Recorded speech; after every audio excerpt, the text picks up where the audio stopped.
Hi guys, how are you? कैसे हैं आप? एक बार फिर से आपका स्वागत है आपके अपने यूट्यूब चैनल हक आपका। हैशटैग 44 होगा और आपका एग्जाम आने ही वाला है। ये सोचकर आप तैयारी अपनी को तेज कर दीजिए। और भी आज हम डिस्कस करेंगे प्रीवियस क्वेश्चन पेपर की सीरीज का। पेपर जो 2019 में आया था उसको हम फुल यहाँ पर डिस्कस करेंगे, फुल उसको एनालिसिस करेंगे। ना केवल कॉमर्स की बात होगी, यहाँ बात यहाँ पर जनरल पेपर की भी होगी, क्योंकि मैं आपका बताता चलूं यहाँ पर आपके 90 क्वेश्चंस जनरल पेपर के होंगे और आपके 60 क्वेश्चन जो होंगे वो आपके कॉमर्स से होंगे। अगर बात करें यहाँ पर आपके 19 क्वेश्चंस की भी, तो उसमें भी आपका देखिए चाइल्ड पेडागोजी की बात करें तो ये आपका 30 मार्क्स का होगा। उसके बाद आता है आपका फिर हिंदी और इंग्लिश। हिंदी प्लस इंग्लिश का पेपर, ये भी आपका 30 मार्क्स का होगा। और 30 मार्क्स का आपका जनरल पेपर होगा, जिसमें आपके मैथ्स भी आएगा आपके 10 मार्क्स का, और आपकी रीजनिंग होगी 10 मार्क्स की, और आपका जनरल जीएस होगी आपकी 10 मार्क्स की। तो इस तरह से आपका 60 का ये पेपर 90 का ये पेपर बन जाएगा, और बाकी आपका 60 का ये कॉमर्स का पेपर होने वाला है। देखिए, वीडियो को लाइक करें और चैनल को सब्सक्राइब करें, क्योंकि यहाँ पर इस चैनल पर फ्री ऑफ कॉस्ट आपको तैयारी हो रही है। यूपी टीजीटी पीजीटी की भी यहाँ पर तैयारी चल रही है, और आपको यूपी पीजीटी की भी तैयारी यहाँ पर फ्री ऑफ कॉस्ट हो रही है। साथ में आपके बीपीएससी की भी क्लासेस चल रही हैं, और इसी के साथ आपकी बीपीएससी के साथ ही आपकी आरपीएससी की भी क्लासेस सेपरेट चल रही हैं। और ये चैनल आपको फ्री ऑफ कॉस्ट काफी कुछ प्रोवाइड कराता है। तो ऐसे चैनल को प्रमोट करना आपकी जिम्मेदारी है। चैनल को सब्सक्राइब जरूर करें, दोस्तों को शेयर करें। शुरू करते हैं आज के क्वेश्चन को। और देखिए, सबसे पहले हम क्या करते हैं, देखिए हम करेंगे इसमें सबसे पहले अपना न्यूमेरिकल पोर्शन निपटा लेते हैं, किसका, मैथ्स का और रीजनिंग का। उसके बाद हमारे ऐसे रहेंगे, क्वेश्चन पढ़ा और आंसर दे दिया, क्वेश्चन पढ़ा आंसर दे दिया। तो सबसे पहले हम क्या करेंगे, अपना मैथ्स की तरफ चलते हैं और मैथ को सोल्व करते हैं। तो जनरल पेपर में सबसे पहले आपका आता है, जनरल पेपर में अगर सबसे पहले बात करें, ये आता है आपका पार्ट थर्ड। मतलब पार्ट जो आपका फर्स्ट है, पार्ट फर्स्ट में आपका child child development and pedagogy है।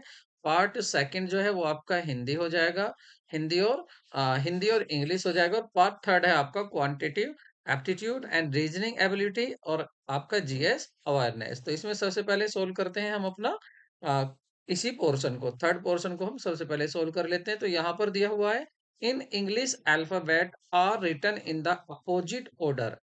कह रहे हैं कि यदि इंग्लिश अल्फाबेट अपोजिट ऑर्डर में लिखे जाते हैं, तो which which is the eighth letter. तो एथ लेटर कौन सा होगा of 19th letter from left side. अगर लेफ्ट साइड से, हम लेफ्ट साइड से गिनने की कोशिश करेंगे, इधर से गिनेंगे, तो इधर कह रहे हैं कि एथ कौन सा होगा 19 से। 19 पर पहुंचना और 19 से फिर देखना एथ कौन सा होगा। इसको करने के लिए हमें क्या करना होगा, हम लिख लेते हैं अपने जो इंग्लिश अल्फाबेट है उनको अपोजिट साइड में लिख लेते हैं। मतलब इधर से शुरू करते हैं, A B C D E F G H I J K L M N O P Q R S T U V W X Y Z. इस तरह से। तो उसके बाद आपको क्या, अपोजिट लिखने के बाद लेफ्ट साइड क्या होगी आपकी, ये होगी लेफ्ट साइड। तो यहां से अगर आप गिनेंगे तो 19 क्या आएगा आपका, 1 2 3 4 5 6 7 8 9 10 11 12 13 14 15 16 17 18 तो 19 पर क्या आया आपका, एच आया। तो जैसे ही आप 19 पर पहुंचेंगे तो ये एच आता है। अब ये कह रहे हैं कि एच से, 19 से कह रहे हैं कि एथ लेटर ऑफ 19 लेटर, तो नाइन्थ लेटर से आपको 88 पर आना है वापस। तो यहां से गिनेंगे तो 1 2 3 4 5 6 7 8। तो अगर आप यहां से वापस 8 आएंगे तो क्या आ जाएगा आपका, पी आ जाएगा। ठीक है, तो इसी को पूछ रहा है, तो आंसर आपका बी होगा। ठीक है, पी ऑप्शन क्या होगा सही, बी होगा। पी आपका कौन सा लेटर है, वो लेटर होगा जो 19 से 8 पर आ रहा है। नेक्स्ट क्वेश्चन देखते हैं। कह रहे हैं find the odd one of the from the given opposite options. जो आपको ऑप्शन दिए गए हैं, इसमें आपको अपोजिट बताना है कि अपोजिट कौन सा है। इनमें बताना है इनमें से ऑड कौन सा है। अगर देखिए इसके नंबर को ऐड करेंगे तो हम क्या आएगा, ये आएगा आपका 9। अगर इसके नंबर को ऐड करते हैं तो ये आएगा आपका 5। इसके नंबर को ऐड करते हैं तो ये आएगा आपका 8। अगर इसके नंबर को ऐड करते हैं तो ये आएगा आपका 10। तो यहाँ पर देखिए ये पूर्ण वर्ग नहीं है, परफेक्ट स्क्वायर नहीं है, ये भी परफेक्ट स्क्वायर नहीं है, ये भी परफेक्ट स्क्वायर नहीं है, लेकिन ये परफेक्ट स्क्वायर है। तो इसका मतलब जो आपका ऑप्शन ए है ये इन सबसे अलग है, ऑड है। नेक्स्ट क्वेश्चन देखते हैं। और नेक्स्ट है right the following word in the order given in the dictionary. आपको डिक्शनरी के अकॉर्डिंग इनको लिखना है। सबसे पहले कौन सा आएगा, देखिए सी आर आई तो सभी में है। उसके बाद आप देखेंगे सी आर आई के बाद यहाँ पर टी है, टी, और यहाँ पर टी के बाद आ गया एस। तो पहले क्या आएगा, टी आएगा, तो सबसे पहले तो आ जाएगा आपका टी वाला। अब टी में भी यहाँ पर दो आ जाते हैं, टी में भी आपके दो हो जाएंगे। तो टी में आप देखेंगे टी के बाद यहाँ आई आ रहा है, ठीक है, और यहाँ पर टी के बाद क्या आ रहा है आपका, टी के बाद आ रहा है यहाँ पर आपका पी। तो पहले कौन सा होगा, फिर पहले आपका हो जाएगा यहाँ पर, सॉरी टी तो बाद में आता है, पहले एस आता है। पहले क्या आता है, पहले एस आता है। तो पहले इन दोनों को देखेंगे, टी वाला नहीं। तो इसमें आप देखेंगे, देखिए C R I S crisis, और उसके बाद है CRISP। तो देखिए यहाँ पर दोनों ये सेम आ गए, ये भी सेम है, ये भी दोनों सेम है, यहाँ भी दोनों सेम है। यहाँ देखिए ये आई है, और यहाँ पर ये है आपका पी। तो आपको देखना है कि पहले यहाँ पर आपका पी आने वाला है या आपका आई आएगा। तो पहले आपका यहाँ पर आर आई हो जाएगा, ठीक। तो यहाँ पर जो आपका, आप देखेंगे यहाँ क्रिसिस में क्या आ रहा, पहले आई तो आता है 9 पर, और पी आएगा PQ 16 17। तो देखिए पहले आ जाएगा आपका ये आपका क्रिसिस पहले आ जाएगा। तो सबसे पहले तो इसका नंबर आ जाएगा। तो ये आपका कहाँ आ रहा है, ए में आ रहा है। और उसके बाद क्या आ जाएगा, फिर आपका फोर्थ हो जाएगा। तो ये 3 4 देखिए यहाँ पर 3 4 आ रहा है। अब 2 1 में देखते हैं। तो 2 1 में तो आपका ऑप्शन ए ही पहला आ रहा है। ए बिल्कुल सही हो जाएगा, क्योंकि टू आपका ये इससे पहले आ जाएगा, ठीक है, क्योंकि यहाँ पर टी तक सेम है। यहाँ ई आ रहा है और यहाँ आई, तो ई पहले आता है, तो इसलिए आपका टू पहले आ जाएगा। तो आपका ऑप्शन ए सही होगा। क्या करना है आपको, इंग्लिश जैसे अल्फाबेट में होते हैं, तो उसी तरह से यहाँ पर इन लेटर्स को भी रखना है। नेक्स्ट क्वेश्चन देखते हैं। In the word property, how many such pair letter exist which has the same number of letter between the hair or as what they have between them in their order in the English alphabet। जैसे English alphabet में जैसे जितने number बीच में English alphabet में आते हैं, उतने ही number ऐसे कितने जोड़े हैं जहां पर उनके बीच में उतने ही यहाँ पर क्या आए हुए हैं, लेटर आए हुए हैं। जैसे PROPERTY प्रॉपर्टी है। और इसमें आप देख रहे हैं यहाँ पर, देखिए आर और पी जो है ये कैसे हैं, देखिए PQR एक साथ आते हैं ना, PQR। तो इनके बीच में अगर आप इंग्लिश अल्फाबेट लिखेंगे, वहां भी तो एक ही आता है इनके बीच में, क्यों, तो देखो यहाँ भी एक ही आ रहा है। तो इसी को पूछ रहा है, एक तो आपका ये हो गया है। तो इसी तरह से आपके जोड़े यहाँ पर टोटल कितने बनने, 3 जोड़े आपके यहाँ पर बन जाएंगे। नेक्स्ट क्वेश्चन देखते हैं। Find the wrong term in the following series. आपको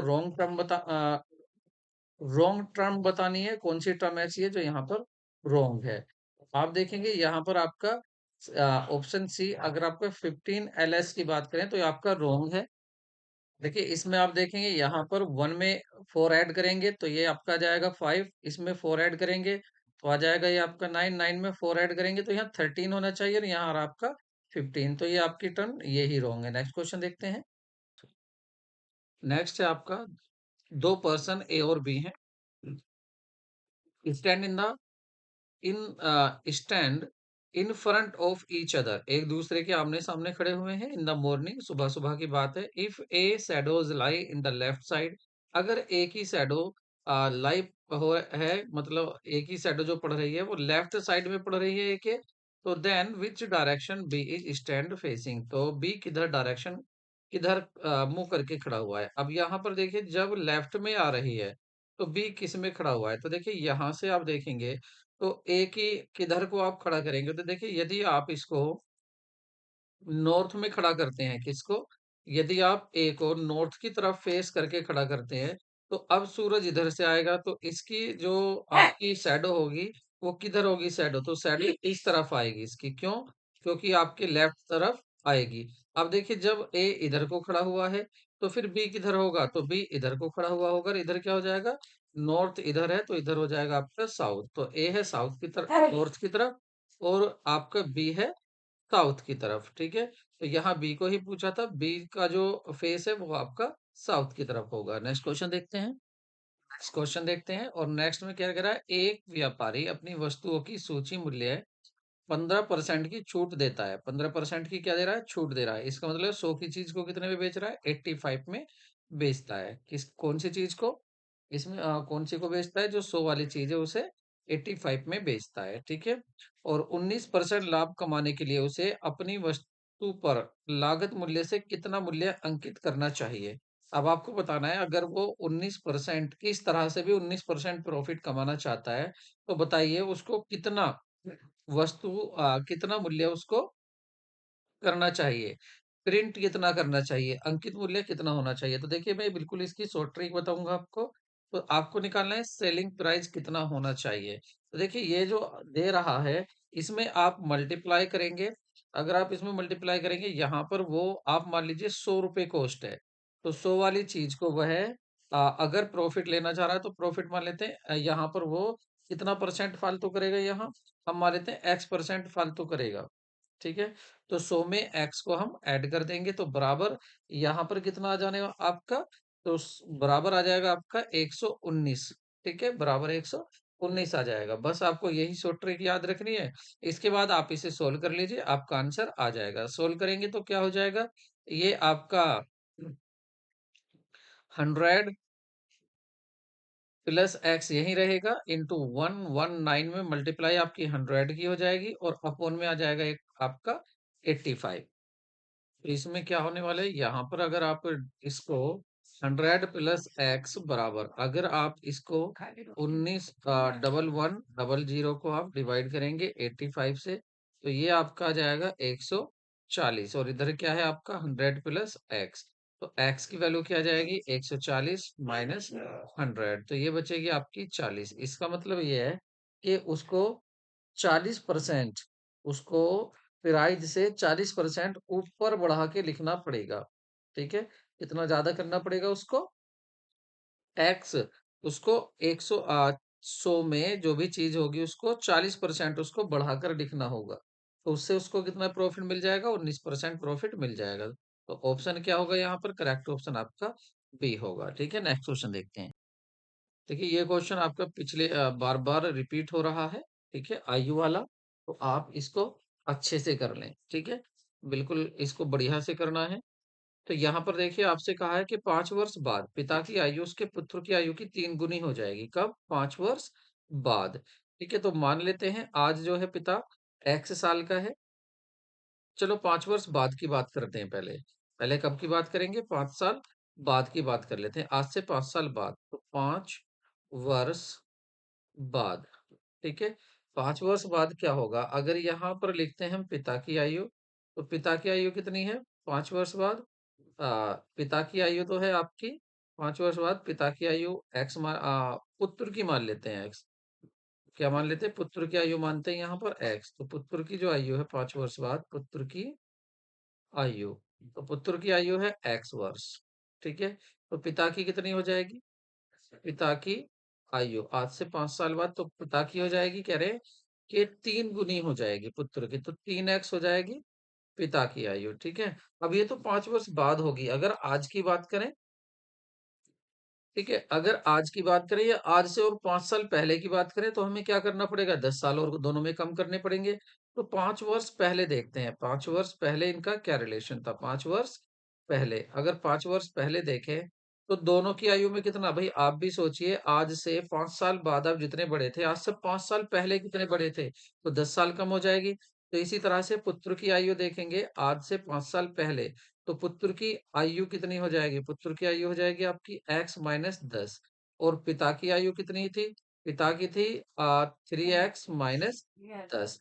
ठीक है, ये हो जाएगी। तो हम तो ये कह रहे हैं, ठीक है, 10-10 कम हो जाएगी, लेकिन क्वेश्चन में क्या कह रहा है, अगर इनको आमने सामने रखें हम, अगर इनको हम आमने सामने रखते हैं, तो ये क्या कह रहा है, क्वेश्चन कह रहा है कि पिता की आयु पुत्र की आयु की 7 गुनी है। तो देखिए पिता की तो 7 गुनी है ही, उत्तर में 7 की मल्टीप्लाई कर दीजिए, इससे क्या होगा, ये दोनों इक्वल आ जाएंगे, इक्वेशन बन जाएगी। तो ये हो जाएगा आपका 7x मल्टीप्लाई, ब्रैकेट के बाहर कुछ होता है तो उसके अंदर दोनों टर्म में मल्टीप्लाई होती है, तो ये 7x हो जाएगा और ये हो जाएगा आपका 70। इधर आप करेंगे तो ये क्या है आपका 3x माइनस 10, 3 उधर जाकर माइनस हो जाएगा, इधर 4x बचेगा। और अगर 7 उधर जाकर माइनस होगा, प्लस होगा, तो आपका माइनस प्लस माइनस होते हैं, तो ये प्लस का आपका 60 बचेगा। ठीक है, 4 से इसको डिवाइड करेंगे तो क्या आ जाएगा, 15 चौका 60 आ जाएगा। तो x की वैल्यू कितनी हो जाएगी आपकी, 15 हो जाएगी। इसमें पूछा क्या है, पिता की वर्तमान आयु बताइए। तो पिता की वर्तमान आयु की बात करें तो यहाँ पर वर्तमान कितनी थी, आज से भाई, आज से 5 साल पहले आपने पिता की कितनी मानी थी, 3x। आज से 5 साल बाद, तो आज कितनी है, तो 3x माइनस 5, बस इसी को पूछ रहा है वो। ठीक है, तो 3 इंटू एक्स में x की मल्टीप्लाई कर देंगे, x की वैल्यू क्या है 15 माइनस 5, तो 15 × 3 = 45 और माइनस 5 करेंगे तो 40 आपका सही आ जाएगा आंसर। तो सही आंसर क्या होगा आपका, 40 वर्ष आ जाएगा। ठीक है, नेक्स्ट क्वेश्चन देखते हैं। यदि छह यदि 6 पेन का विक्रय मूल्य 8 पेन के क्रय मूल्य के बराबर है, तो प्रतिशत में लाभ हानि है। तो यहाँ पर बताना है कि प्रतिशत लाभ हानि कितना होगा। कह रहे कि यदि 6 पेन का विक्रय मूल्य है और किसके बराबर है, 8 पेन के क्रय मूल्य के। तो यहाँ मान लेते हैं लेट, माना आपका जो कॉस्ट है, कॉस्ट 1 पेन की कॉस्ट 1 रुपीज मान लेते हैं। ठीक है, तो यहाँ पर हम देखेंगे 1 मान लेंगे तो कॉस्ट प्राइस 8 की कितनी होगी, तो 8 पेन की कॉस्ट कितनी होगी, 8 पेन की कॉस्ट 8 रुपए हो जाएगी, 8 पेन की कॉस्ट 8 रुपए हो जाएगी। अब जो सेलिंग प्राइस है, सेलिंग प्राइस हो 6 पेन, अगर 6 पेन की सेलिंग प्राइस की बात करें तो वो कितना होगा, वो है कॉस्ट प्राइस ओ 8 पेन, 8 पेन के कॉस्ट प्राइस के बराबर है। ठीक है, तो ये क्या बन जाएगा, ये बन जाएगा आपका SPO 6 पेन, 6 पेन का SP कितना हो जाएगा, ₹8, क्योंकि कॉस्ट तो 8 की 8 ही है। अब देखिए 6 पेन आपने कितने में बेचे हैं, आपने 6 पेन 8 रुपए में बेचे हैं और खरीदे कितने थे, 6 रुपए। तो आपको प्रॉफिट कितना हो रहा है, प्रॉफिट हो रहा है 2 रुपए का। तो ये जो प्रॉफिट 2 रुपए का है, इसी को प्रतिशत बताना है। तो प्रतिशत किसी का बनाना हो तो 100 की मल्टीप्लाई और अपॉन में क्या लिखोगे, CP। तो 6 का आपका CP कितना था, 6 ही था, तो 6 को नीचे लिख लोगे आप। तो आप डिवाइड कर देंगे 3 और 3 से इसको काटेंगे तो क्या आ जाएगा आपका 33 होल 1/3%। तो आंसर क्या होगा, सही, डी आंसर आपका करेक्ट होगा। नेक्स्ट क्वेश्चन देखते हैं। और नेक्स्ट है आपका 3x, और ये क्या है, इक्वेशन दी हुई है, x की वैल्यू बतानी है, आपको प्रॉपरली इक्वेशन सोल्व करनी है। तो इसको सोल्व कैसे करना है आपको, दो साइड दी हुई है आपको, ये है लेफ्ट हैंड साइड, ये है आपकी राइट हैंड साइड। 5 का और 2 का एलसीएम ले लेंगे आप, 10 इसका एलसीएम आ जाएगा। 5 से आप डिवाइड करेंगे दोनों को तो आपका 2 आएगा, और 2 की आप मल्टीप्लाई करेंगे तो ये आ जाएगा 4x प्लस, और 2 की यहाँ आ जाएगा आपका 14, माइनस 2 से आप डिवाइड करेंगे इसको तो 5 आएगा, 5 की आप यहाँ मल्टीप्लाई करेंगे तो ये हो जाएगा आपका 15x और माइनस 55, ये आ जाएगा आपका 55। तो ये तो हुआ इधर का। इधर चलते हैं दूसरी तरफ, राइट हैंड साइड लेते हैं, तो यहाँ एलसीएम क्या होगा, 3, 3 से 3 कट जाएगा, ये हो जाएगा आपका 2x प्लस 8 और माइनस ये हो जाएगा आपका 15, क्योंकि 5 के नीचे क्या है, वर्क। अब आपको क्या करना है, सिंपल कर इनको सोल्व करना है। ये 4x है और ये 15x है, तो ये क्या बचने वाले हैं, माइनस के आपके 11x बचने वाले हैं। ठीक है, और यहाँ 14 प्लस के हैं, और यहाँ पर आपके 55 ये आपके माइनस के हैं, तो माइनस के ही बचने वाले हैं, तो माइनस के आपके बच जाएंगे 1 और 4, 41।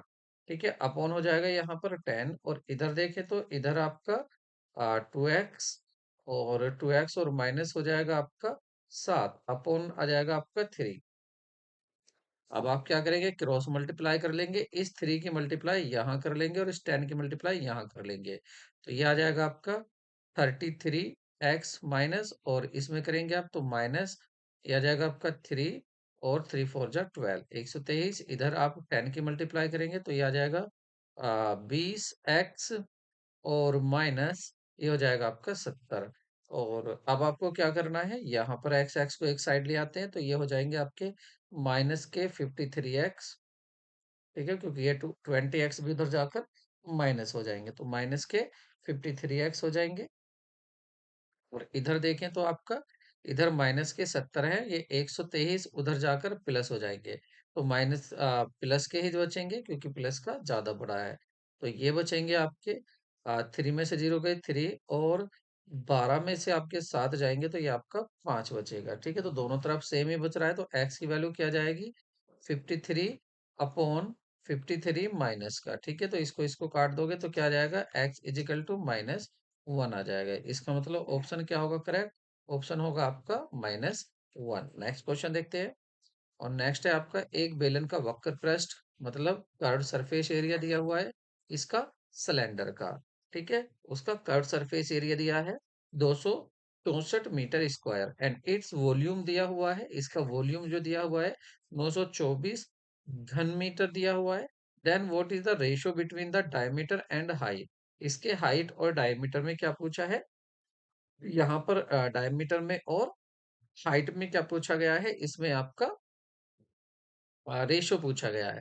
तो देखिए एक सिलेंडर बना लेते हैं, ये हमारा सिलेंडर हुआ, ठीक है, ये हुआ हमारा सिलेंडर।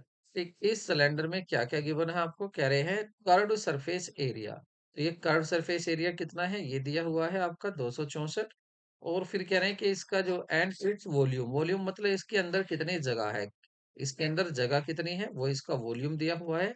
वॉल्यूम दिया हुआ है 924 दिया हुआ है। और रेशो किस में पूछ रहे हैं आपके, आ, आपके रेशो पूछा गया है यहाँ किस किस में, डायमीटर में। डायमीटर क्या है, डायमीटर होगा यहाँ से यहाँ तक की दूरी, ठीक है, ये डायमीटर है। और हाइट क्या है इसकी, सीधी है यहाँ से यहाँ तक की हाइट, इन दोनों में ये रेशो पूछ रहे हैं।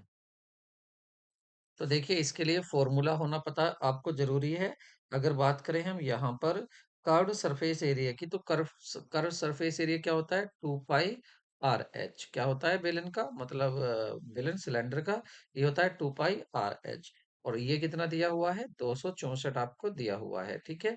दूसरा आपको क्या याद रखना है, इसका वॉल्यूम, वॉल्यूम की इसकी बात करें तो वॉल्यूम होता है πr²h, ठीक है। ये कितना दिया हुआ है, 924 दिया हुआ है। आपको क्या करना है, आप खुद ही देख रहे हैं, इनमें आप रेशो बनाना है, तो आप क्या करेंगे, इन दोनों में गिवन वैल्यू में रेशो बना दो। तो आप देखेंगे यहाँ से, तो देखो एक पाई से एक पाई कट हो जाएगा, ठीक है। और यहाँ पर आपका एच यहाँ भी है, एच आपका यहाँ भी है, और एच आपका यहाँ भी है, और यहाँ एच से एच कट हो जाएगा, और यहाँ पर आपका पाई से पाई कट हो गया।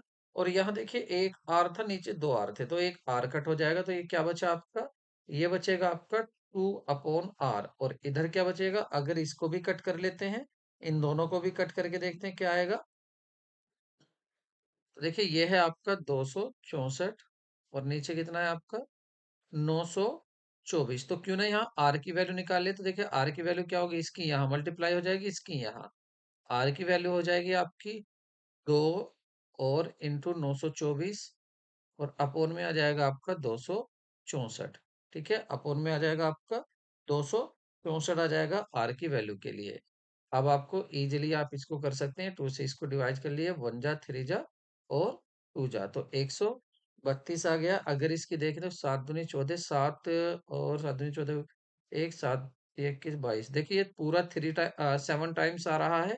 आर की वैल्यू क्या आ जाएगी, 7, तो आर की वैल्यू तो 7 आ गई। अब आपको पता है हमें क्या दिया हुआ था, हमें दिया था 2πr h, दिया हुआ था आपका 264 दिया हुआ था ये, ठीक है। तो यहाँ पर हम क्या करेंगे, इनकी वैल्यू पुट कर देंगे, 2 इंटू पाई की वैल्यू तो आपको पता ही है क्या होती है, 22/7 होती है, इंटू आर की वैल्यू अभी अभी हमें पता चली है 7 है, और एच की वैल्यू भी अब पता चल जाएगी 264। एच की वैल्यू देखिए 7 से तो ये 7 कट हो गया पहली बात, और ये है आपका 22 दूनी 44, उधर ले जाएंगे तो एच की वैल्यू आ जाएगी। तो ये जो 264 है, ठीक है, इसके नीचे ले जाते हैं अपना 2 और 22 ले जाते हैं, ठीक है। तो इसको काटते हैं, देखिए इसको इसको काटेंगे तो 2 1 जा 2, 2 3 जा और 2 2 जा। और अब इसको अगर देखें हम तो 11 दूनी 22 और 11 तो देखिए ये सीधा कट रहा है 11 से 11 दूनी 22 और 11 से इसको काटेंगे तो 11 एकन 11 बचा आपके 2 11 दूनी 22 और 2 से इसे काटेंगे तो ये 6 आ जाएगा। इसका मतलब एच की वैल्यू क्या आ गई आपकी 6 आ गई है।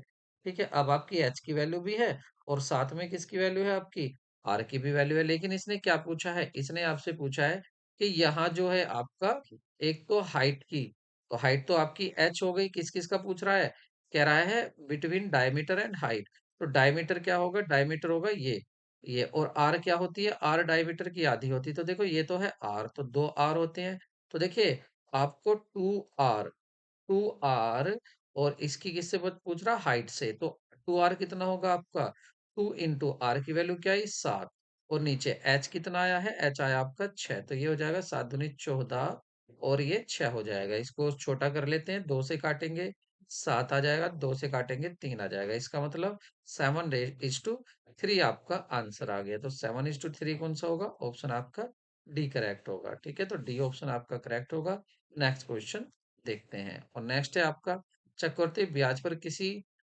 किस मूलधन की राशि एक वर्ष में 650 तथा 2 वर्ष में 676 रुपए हो जाएगी तो आप देख रहे हैं यहाँ पर कि अगर आप कोई भी राशि है उस पर आप जब इस साल एक मतलब एक वर्ष में तो आपका उस पर ब्याज की राशि कितनी आ रही है 650 और 2 वर्ष में हो जाती है चक्रवृद्धि ब्याज पर किस मूलधन की राशि एक वर्ष में तो 650 हो जाती है ठीक है एक वर्ष में तो हो जाती है 650 अगले वर्ष कितनी हो जाएगी 2 वर्षों में 676 इसका मतलब इन दोनों का जो अंतर आ रहा है अगर इन दोनों के अंतर की बात करें 26 रुपए तो ये क्या है ये सिंपल इंटरेस्ट आ रहा है ठीक है ये क्या आ रहा है आपका सिंपल इंटरेस्ट आ रहा है तो इसी से ही हम इस क्वेश्चन को सोल्व कर लेंगे इसके लिए आप इसको 26 रुपए के इंटरेस्ट से भी कर सकते हैं और दोनों का जो फॉर्मूला होता है आपका उससे भी आप कोई से भी इसको कर सकते हैं जोन सा भी आपको इजी लगे तो देखिए पहले कर लेते हैं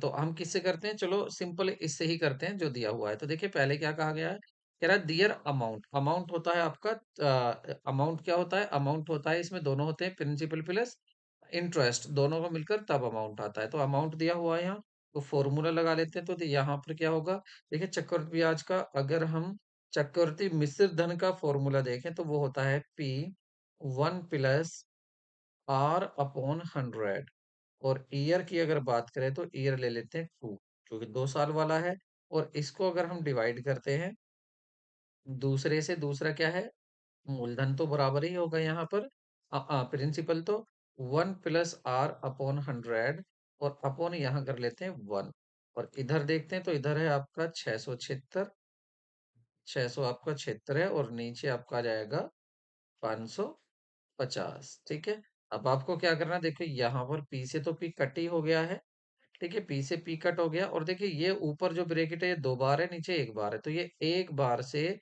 ये कट जाएगा तो ऊपर एक ही बार बचेगा और इसकी मल्टीप्लाई तो ये आ जाएगा आपका बराबर इसके अगर देखें तो ये आ जाएगा आपका 1 + ऊपर बच रहा था ना R/100 इजिकल टू 676 और नीचे आ जाएगा 550 आर की वैल्यू आसानी से आप यहाँ पर बता सकते हैं आर की वैल्यू कैसे निकल जाएगी आर इजिकल टू हो जाएगा आपका 676/550 और ये जो इधर आपका क्या है प्लस का उधर जाकर हो जाएगा ये माइनस का 1 और अभी आर के नीचे क्या 100 भी बैठा हुआ है ठीक है अभी 100 नहीं गया है 100 भी जाएगा तो आप इसको करेंगे तो देखिए 576 550 माइनस कर लेंगे तो ये आ जाएगा आपका आर इजिकल टू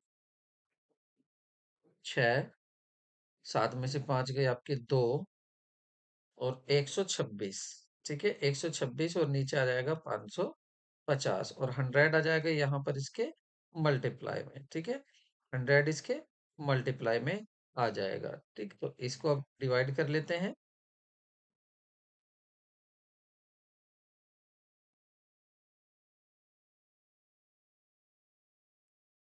देखते हैं यहाँ पर देखिए जीरो से जीरो नहीं इसको ऐसे ही रहने देंगे अभी सॉरी सॉरी थोड़ी सी यहाँ मिस्टेक हो गई है 676 नहीं 676 ये 600 और नीचे 650 था नीचे क्या था 650 था, तो इसको 650 कर लेंगे।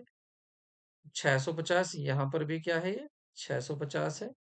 और जब इसको माइनस करेंगे तो ये सिंपल क्या बचेगा, ये यहाँ पर केवल आपका 26 बचेगा। ठीक है, तो यहाँ पर हो जाएगा आपका 26, और ये है आपका 550। ठीक, सॉरी, नीचे कितना है, 650।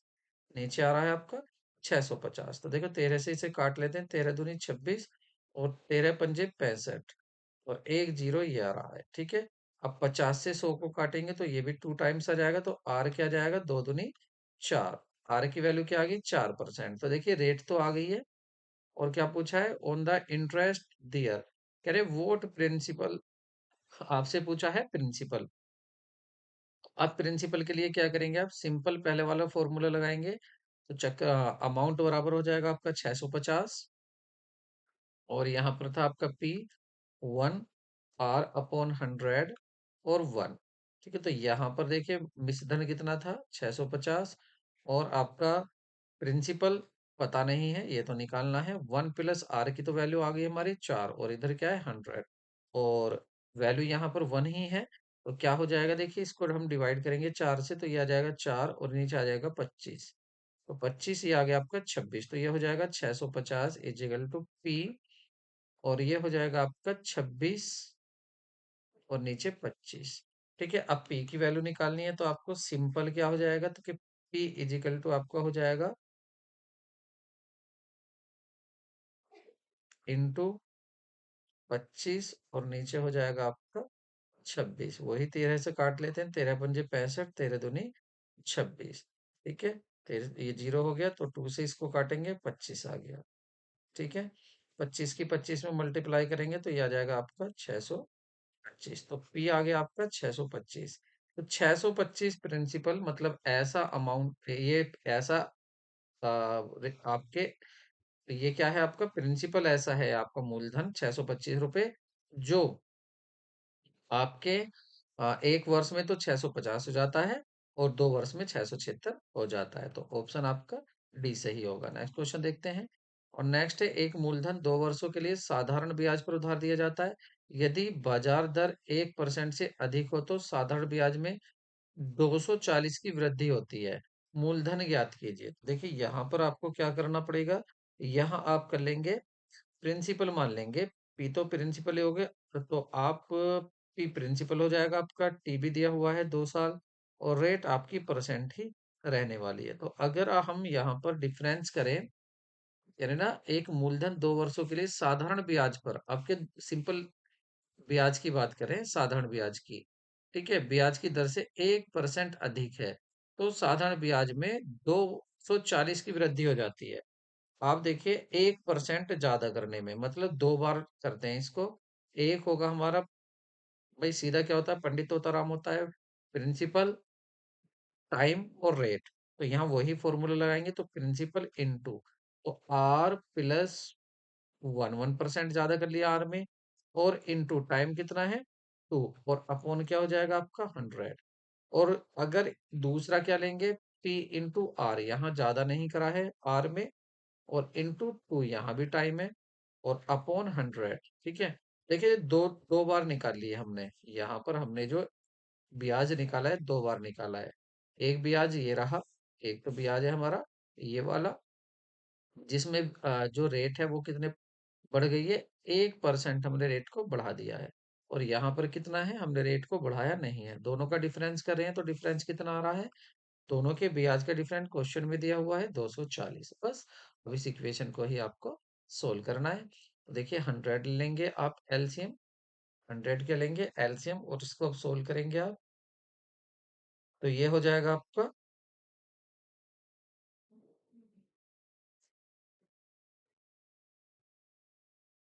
तो ये आ जाएगा आपका।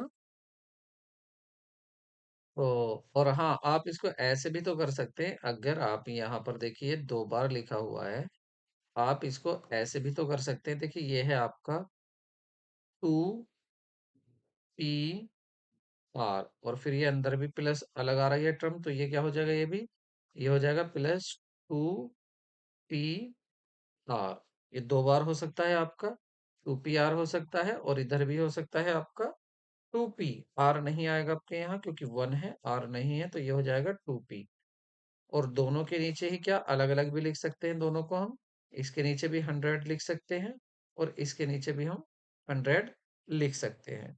ठीक है, और इधर ये क्या है, ये है आपको -2 pr/100। और इधर क्या है 240। ये कैसे हुआ, देखिए मैंने इसकी मल्टीप्लाई इन दोनों में करी और इसकी भी मल्टीप्लाई यहाँ करी, इसी तरह से p की मल्टीप्लाई यहाँ भी होगी और यहाँ भी 1 में होगी। ठीक है, तो यहाँ पर आप देखेंगे 2pr/100 ये रहा और माइनस का 2pr/100 ये रहा, तो ये तो इससे कट हो गया। बचा क्या, ये बचा 2p/100 और इज इक्वल टू 240। तो p की वैल्यू क्या आ जाएगी, 240 इंटू 100 और अपॉन 2 से इसे डिवाइड करेंगे, आ जाएगा आपका 120। तो p कितना आ जाएगा आपका, p आ जाएगा आपका 12,000। p क्या आ जाएगा आपका, 12,000 आएगा, ये 1200 ही, तो ये हो जाएगा आपका, तो ये आ जाएगा आपका 12,000। ठीक है, तो 12,000 ही आ जाएगा, ये रहा आपका 12,000। ठीक है, पी की वैल्यू क्या आ गई, 12,000। तो ऑप्शन क्या हो जाएगा यहाँ करेक्ट, डी ऑप्शन बिल्कुल सही होगा। नेक्स्ट क्वेश्चन देखते हैं। कह रहे 60 किलोमीटर प्रति घंटा की गति से 60 किलोमीटर प्रति घंटा की गति से 125 मीटर लंबी ट्रेन एक पुल को 30 सेकंड में पार कर लेती है। एक पुल को कर लिए 30 सेकंड में पार, तो पार करने में इतनी दूरी भी चली होगी ट्रेन ने और पुल की भी दूरी भी तय करी होगी। ठीक है, तो पुल की लंबाई कितनी होगी, तो पूछा क्या है, पुल की लंबाई आपको बतानी है। और जो स्पीड किसमें दी है, 60 किलोमीटर प्रति घंटा की रफ्तार से। अब यहाँ आप देखिए, जो वो ट्रेन की दूरी और पुल की दूरी यहाँ मीटर में होगी, तो आपको स्पीड को भी चेंज कर लेना है। ठीक है, स्पीड को चेंज कैसे करेंगे, देखिए आपकी जो स्पीड दी हुई है, स्पीड दी हुई है आपको 60 किलोमीटर पर आवर। ठीक है, इसको आप मीटर पर सेकंड बना लेंगे और मीटर पर सेकंड के लिए आप क्या करेंगे, देखिए ये जो 60 किलोमीटर पर आवर है, तो नीचे आर होगा, देखो इसका 60 इंटू 1000 कर लेंगे तो मीटर बन जाएगा किलोमीटर से, क्योंकि 1 किलोमीटर में 1000 मीटर होते हैं। और नीचे किलोमीटर पर आवर होता, तो एक आवर में कितनी सेकंड होंगी, 60 मिनट और 60, फिर 1 मिनट में 60 सेकंड, तो ये तो इससे कट हो गया, तो ये इससे जीरो कट गया ये, और 2 से आप इसको काटेंगे तो ये आ जाएगा आपका, दो दो से काट लेंगे तो ये आ जाएगा 50 और अपॉन 3 मीटर पर सेकंड। ये स्पीड आ गई मीटर पर सेकंड। अब देखिए यहाँ पर, तो देखिए ट्रेन कितनी है, ट्रेन की दूरी है 125। ट्रेन की दूरी कितनी है, 125, तो टोटल दूरी कितनी होगी, देखिए ये यहाँ से यहाँ तक का एक ब्रिज था, यहाँ से यहाँ तक का क्या है, ये एक ब्रिज है। इस ब्रिज की मान लेते हैं एक्स दूरी का है। तो ट्रेन को क्या करना पड़ेगा, जब ट्रेन यहाँ से आएगी तो जब तक ट्रेन का पिछला हिस्सा इसको पार नहीं कर जाएगा, ट्रेन पुल को पार नहीं करेगी। तो ट्रेन को अपनी दूरी भी चलनी पड़ेगी और इसकी भी, पुल की भी। तो ट्रेन कितनी दूर की, कितनी मीटर की है, 125 मीटर की। और ये कितने का माना हमने, एक्स का, तो टोटल दूरी कितनी होगी जो तय की गई है यहाँ, तो जो दूरी है टोटल वो हो जाएगी 125, तो ट्रेन और x हो गया पुल। ये तो हो गई टोटल दूरी। ठीक है, और इसके साथ साथ जब ये दूरी दी हुई है, तो यहाँ पर क्या है, दूरी भी दे दी, और अब आपको क्या दे दिया यहाँ पर, साथ में आपकी स्पीड भी दी हुई है। और ये क्या था, आपका स्पीड आ गई थी। तो आपको पता है आपकी यहाँ, अगर आप इसकी जो यहाँ स्पीड आई है, तो स्पीड को अगर आप देखें तो स्पीड को आप कैसे बता सकते हैं, और हाँ यहाँ टाइम दिया हुआ है, 30 सेकंड में पार कर जाती है। ठीक है, तो यहाँ पर स्पीड क्या होगा, स्पीड का फॉर्मूला क्या होगा, तो स्पीड का फॉर्मूला होता है डिस्टेंस अपॉन टाइम।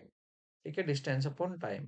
तो डिस्टेंस कितनी है, डिस्टेंस दी हुई है 125 प्लस एक्स, और अपॉन टाइम कितना दिया हुआ है, 30 सेकंड दिया हुआ है। ठीक है, 30 सेकंड क्या दिया हुआ है, टाइम। तो हम तो कह रहे हैं कि टाइम इतना आया, लेकिन क्वेश्चन में हमारा कितना टाइम आ रहा है, सॉरी हम तो कह रहे हैं स्पीड इतना आया, टाइम 30 था, तो स्पीड ये आ गई, लेकिन क्वेश्चन में स्पीड दी हुई है 50/3 दी हुई है, ये भी स्पीड दी हुई है, तो बस इनको कट कर लेते हैं, एक्स की वैल्यू आ जाएगी। देखिए यहाँ से अगर एक्स की करें को कट करेंगे तो क्या होगा, 3 तो वहां मल्टीप्लाई में हो जाएगा, तो इसको काटेंगे 3 से, तो ये आ जाएगा आपका 10 आ जाएगा, 10 की यहाँ मल्टीप्लाई हो जाएगी इसमें 50 में, तो ये आ जाएगा आपका 500। और 500 में से माइनस होगा 125, ठीक है, आप 125 को कम कर देंगे किसमें से, 500 में से, तो ये x की वैल्यू आ जाएगी आपकी। ठीक है, तो ये आप बचेगा आपका 375। तो x की वैल्यू क्या आ गई, 375। इसका मतलब पुल जो था वो 375 मीटर का था। तो ऑप्शन आपका ए बिल्कुल सही होगा। नेक्स्ट क्वेश्चन देखते हैं। तीन लड़कों की औसत आयु 16 वर्ष दी हुई है और उनकी आयु का अनुपात 4-5-7 है। सबसे छोटे लड़के की आयु ज्ञात करें। देखिए यहाँ पर अनुपात दिया हुआ है और इनकी औसत आयु कितनी दी हुई है, औसत आयु दी है 16। देखिए इनकी आयु मान लेते हैं, पहले की आयु कितनी होगी 4x, दूसरे की 5x और तीसरे की 7x आयु मान लेते हैं। ठीक है, अब इनके आयु का हम क्या करेंगे, इनके आयु का यहाँ पर हम टोटल निकाल लेंगे। ठीक है, तो टोटल कितना आएगा इनका, तो ये आ रहा है आपका 9 और 9 और 7, 16x। ठीक है, औसत निकाले तो 16x अपॉन 3। तो ये आ रहा है आपका औसत, और औसत कितना दिया हुआ है, यहाँ 16 दिया हुआ है, औसत 16। तो यहाँ बराबर रख देते हैं, 16x और नीचे 3 इजिकल टू 16। तो क्या हो जाएगा, 16 से 16 कट जाएगा और 3, तो x की वैल्यू क्या जाएगी, x की वैल्यू जाएगी 3। तो यहाँ पूछा है आपको, क्या पूछ रहा है, पूछ रहा है कि सबसे छोटे लड़के की आयु बताइए। तो सबसे छोटा क्या है, सबसे छोटा है x। इस सबसे छोटा क्या है, ये रहा 4। तो x की वैल्यू है ये, तो सबसे छोटे की आयु क्या हो जाएगी, हमने 4x मानी थी ना, तो ये हो जाएगी 4 इंटू एक्स की वैल्यू क्या है 3, तो 4 तिया 12, तो 12 वर्ष यहाँ पर आयु आ जाएगी। दोबारा सुन लीजिए, आपको आयु मान लेती नहीं है, पहले की आयु 4x, दूसरे की 5x और तीसरे की 7x। इनका औसत निकालेंगे तो इन तीनों को जोड़ दो, तीनों से डिवाइड कर दो, ये आ जाएगा औसत। आपका औसत ये आया, क्वेश्चन में 16 दिया हुआ है, बराबर रख दो, एक्स की वैल्यू आ जाएगी। नेक्स्ट क्वेश्चन देखते हैं। एक परीक्षा में 60 छात्र अंग्रेजी में, 70 छात्र गणित में उत्तीर्ण हुए, मतलब पास हुए हैं। 20% दोनों विषय में पास अनुत्तीर्ण हुए हैं, दोनों विषय में कितने फेल हुए, 20%। कह रहे हैं 2500 छात्र दोनों विषय में उत्तीर्ण हुए, 2500 उत्तीर्ण हुए दोनों विषय में, और आपको दोनों विषय में अनुत्तीर्ण दिए हुए हैं 20%। तो दोनों विषय में जो अनुत्तीर्ण हुए हैं वो हैं 20%, और जो दोनों विषय में पास हुए हैं वो हैं आपके 80%। तो 80% बराबर दे रखा है इतना, जो दोनों विषय में हुए हैं वो 80% बराबर दे रखा है 2500। तो छात्रों की कुल संख्या ये कह रहे हैं। ठीक है, तो इसके लिए आप क्या करेंगे, बिल्कुल शॉर्ट ट्रिक लगा देंगे इसमें, आप सिंपल सी शॉर्ट ट्रिक लगा देंगे। क्या शॉर्ट ट्रिक लगा देंगे, आपका 80% दिया हुआ है, 80% आपको दिया हुआ है, तो पहले आप क्या करेंगे, पहले इनका फेल निकालेंगे अलग अलग। ठीक है, पास और फेल अलग अलग निकाल लेंगे। जैसे 60 कह रहा है, 60% स्टूडेंट जो है वो पास हुए हैं इंग्लिश में। ठीक है, 60% किसने हुए हैं, इंग्लिश में। तो आप फेल देखिए, जो फेल हुए हैं इंग्लिश में, फेल्ड इन इंग्लिश, तो आप देखेंगे इंग्लिश में फेल कितने हुए हैं। तो 16 में से 60% तो हो गए, हाँ 60% तो हो गए पास। इसका मतलब कितने हुए फेल, फेल हो गए आपके 40%। ठीक है, 40% क्या हो गए आपके, फेल हो गए। दूसरा, 70% स्टूडेंट्स पास हुए हैं मैथ्स में। ठीक है, तो इसमें फेल कितने हुए, तो जो फेल हुए हैं मैथ्स में, वो फेल हुए हैं मैथ्स में आपके 30%। ठीक है, 30% ये हो गई। कह रहे फेल जो दोनों सब्जेक्ट में हुए हैं, तो दोनों सब्जेक्ट में 20% तो हुए, 20% तो फेल हुए हैं, तो 20% फेल, सॉरी फेल कोई पूछ रहा था ना, 20% यहाँ पर फेल हुए हैं दोनों विषय में, 20%।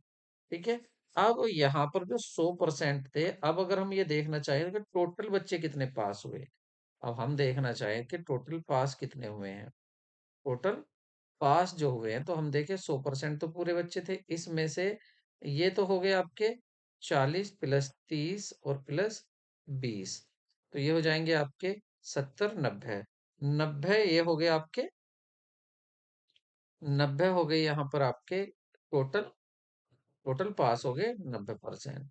ठीक है, टोटल 90% यहाँ आपके पास हो गए। तो आपको क्या करना है, 40 30 20 ये तो हमारा कम हो ही गया, तो 40 यहाँ पर जो है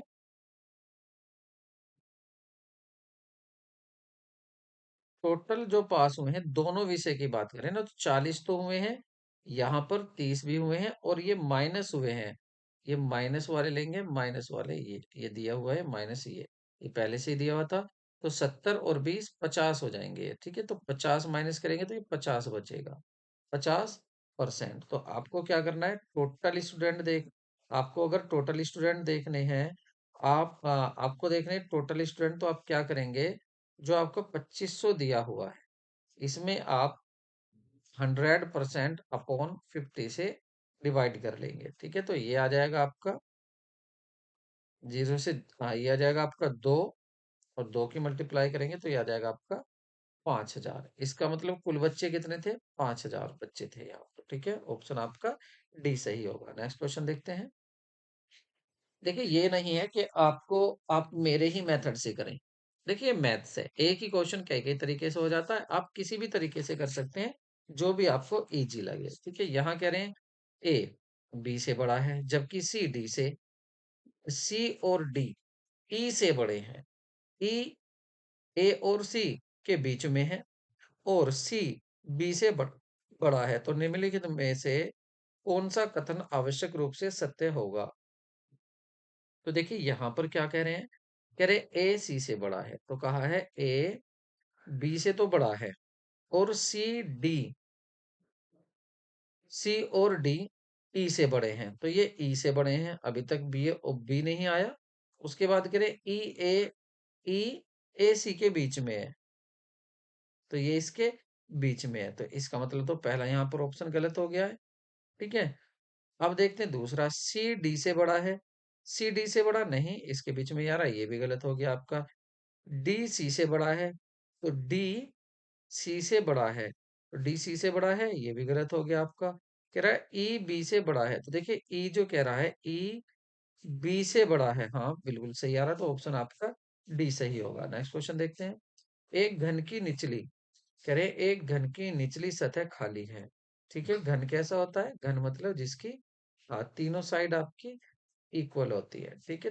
तीनों साइड आपकी इक्वल है, ये आपका घन है, ठीक है। इस घन की बात करें, क्या बात करें कि घन की कह रहे हैं कि नीचे की साइड जो है, नीचे तो है खाली, नीचे कुछ नहीं है, खाली है, और ए और बी के बीच एक्स अंकित है, ए और बी के बीच, ए के बाईं एक घन की निचली सतह खाली है, ए और बी के बीच एक्स अंकित है,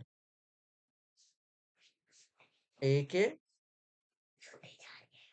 ए के बाई वाई अंकित है, तो घन की किस सतह पर जेड अंकित है। अच्छा, इन पर अंकित करना है, कह रहे ए और बी के बीच एक्स है, तो ए और बी के बीच एक्स है, क्या करना पड़ेगा, यहाँ पर सामने तो कर लेते हैं हम ए को, और पीछे बना लेते हैं यहाँ आपका बी, तो बीच में आ जाएगा आपका एक्स, नीचे से हो जाएगा खाली।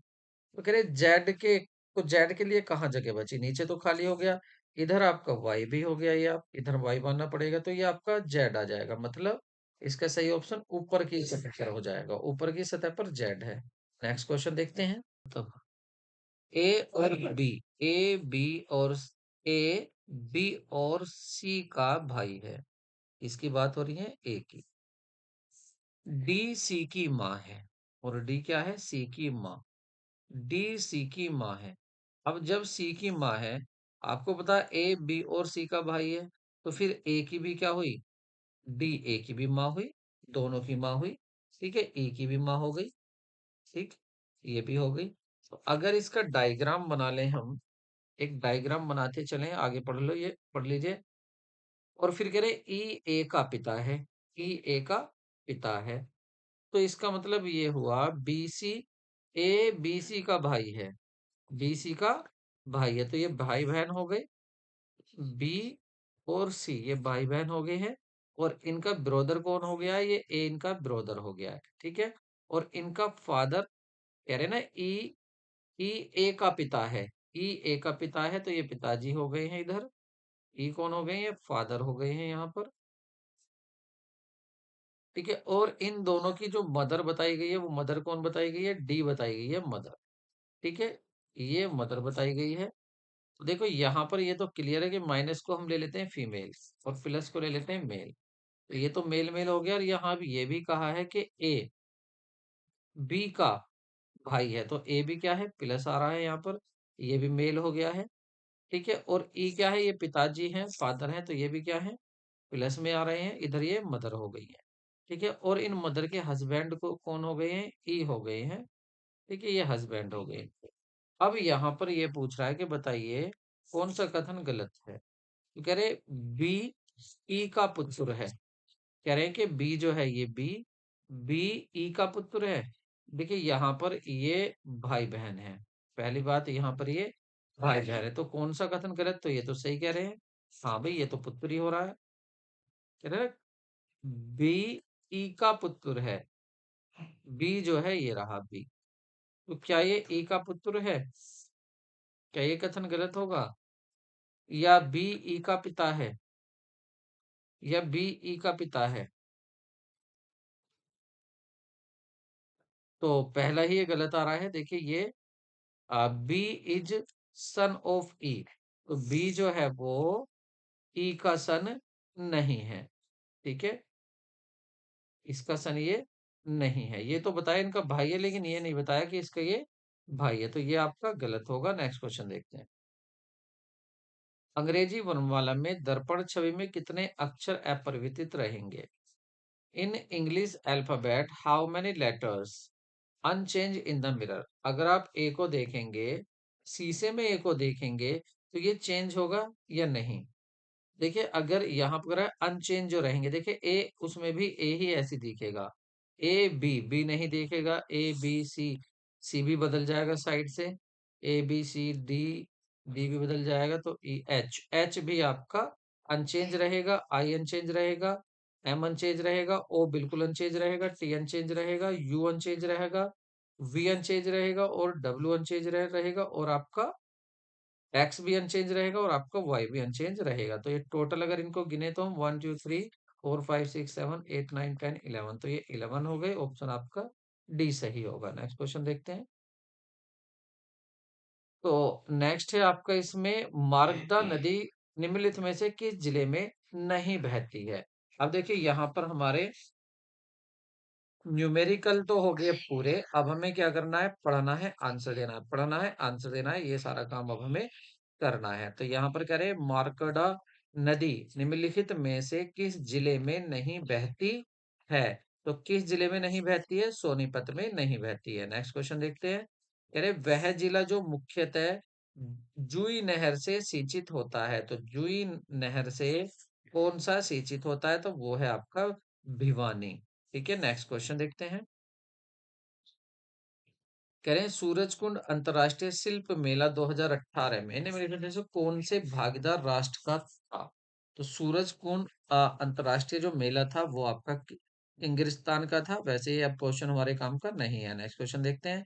गुजरी गुजरी महल किस जिले में स्थित है। गुजरी महल किस जिले में स्थित है। झांसी में, हिसार में, पंचकुला में, अंबाला में, तो ये है आपका हिसार में। नेक्स्ट क्वेश्चन देखते हैं। और नेक्स्ट आपका मुख्यमंत्री के रूप में कार्यकाल की सीमा के आधार पर हरियाणा के निम्नलिखित मुख्यमंत्रियों का आरोही क्रम में व्यवस्थित करें। आरोही क्रम में जब आप लगाएंगे इसमें, तो सबसे पहले जो आपका आएगा आरोही क्रम में, तो वो आज आएगा आपका आ, ये पहले आ जाएगा बंसीलाल। यहाँ पहले आ जाएगा आपका बंसीलाल, और ये आपका दो में मैच कर रहा है। उसके बाद आपका आ जाएगा भजनलाल। इसका मतलब आपका ऑप्शन बी करेक्ट होगा। नेक्स्ट क्वेश्चन देखते हैं।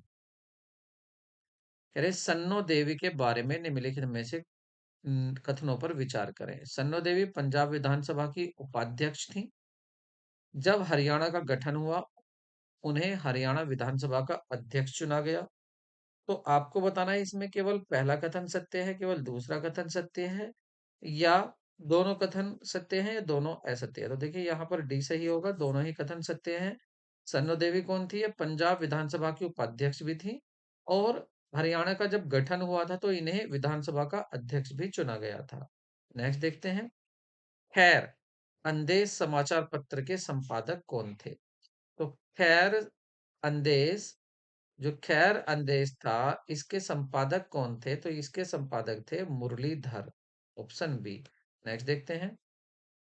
ईस्टर्न फेरीवेल एक्सप्रेस वे के बारे में निम्नलिखित लिखित कथनों पर विचार करें। इसे कुंडली गाजियाबाद, पलवल एक्सप्रेस के नाम से भी जाना जाता है। इसे एक्सप्रेस की लंबाई 200 किलोमीटर से अधिक है। देखिए ऑप्शन आपका पहला ही सही होगा, केवल आपका ए सही है। इसको कुंडली गाजियाबाद पलवल एक्सप्रेस के नाम से भी जाना जाता है। नेक्स्ट क्वेश्चन देखते हैं। नेक्स्ट आपका निम्नलिखित में से कौन सा जिला सबसे कम जनसंख्या घनत्व वाला है?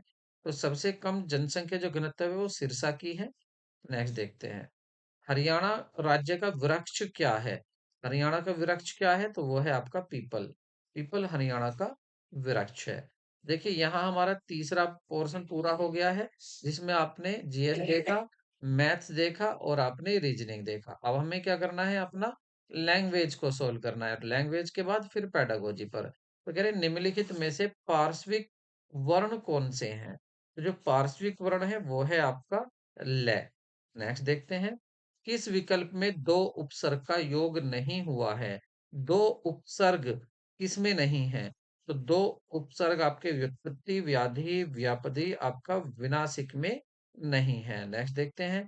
किस विकल्प में अपादान तत्पुरुष का प्रयोग नहीं हुआ है? तो अपादान जन्म, रोगी जन्म से रोगी, जल जात, जल जात, राजद्रोह, पदाक्रांत। देखिए पदाक्रांत में आपका अपादान तत्पुरुष का प्रयोग नहीं हुआ है। नेक्स्ट क्वेश्चन देखते हैं। सॉरी, वार्तनिक दृष्टि से शुद्ध शब्द का चयन कीजिए। तो सही जो शुद्ध शब्द है वो है अंत्येष्टि। नेक्स्ट देखते हैं। किस विकल्प में भाव आचमक कृत्य प्रत्यय का प्रयोग नहीं हुआ है? तो वो है आपका प्रोसैया में ही नहीं हुआ है। नेक्स्ट देखते हैं। संधि विच्छेद एवं संधि निर्माण की दृष्टि से असंगत विकल्प को चुनिए। तो असंगत होगा आपका विश्वविज्ञ। ठीक है, नेक्स्ट देखते हैं। मोनू सबसे घटिया विचार वाला लड़का है। इस वाक्य में विश्लेषण की कौन सी अवस्था का प्रयोग हुआ है? तो यहां पर कह रहे हैं सबसे, सबसे कह रहे हैं कि सबसे घटिया। तो सबसे घटिया इसका मतलब क्या हुआ? उत्तम अवस्था हुआ। ठीक है, उत्तम अवस्था का प्रयोग हुआ है। नेक्स्ट क्वेश्चन देखते हैं। संज्ञाओं की दृष्टि से असंगत विकल्प को चुनिए।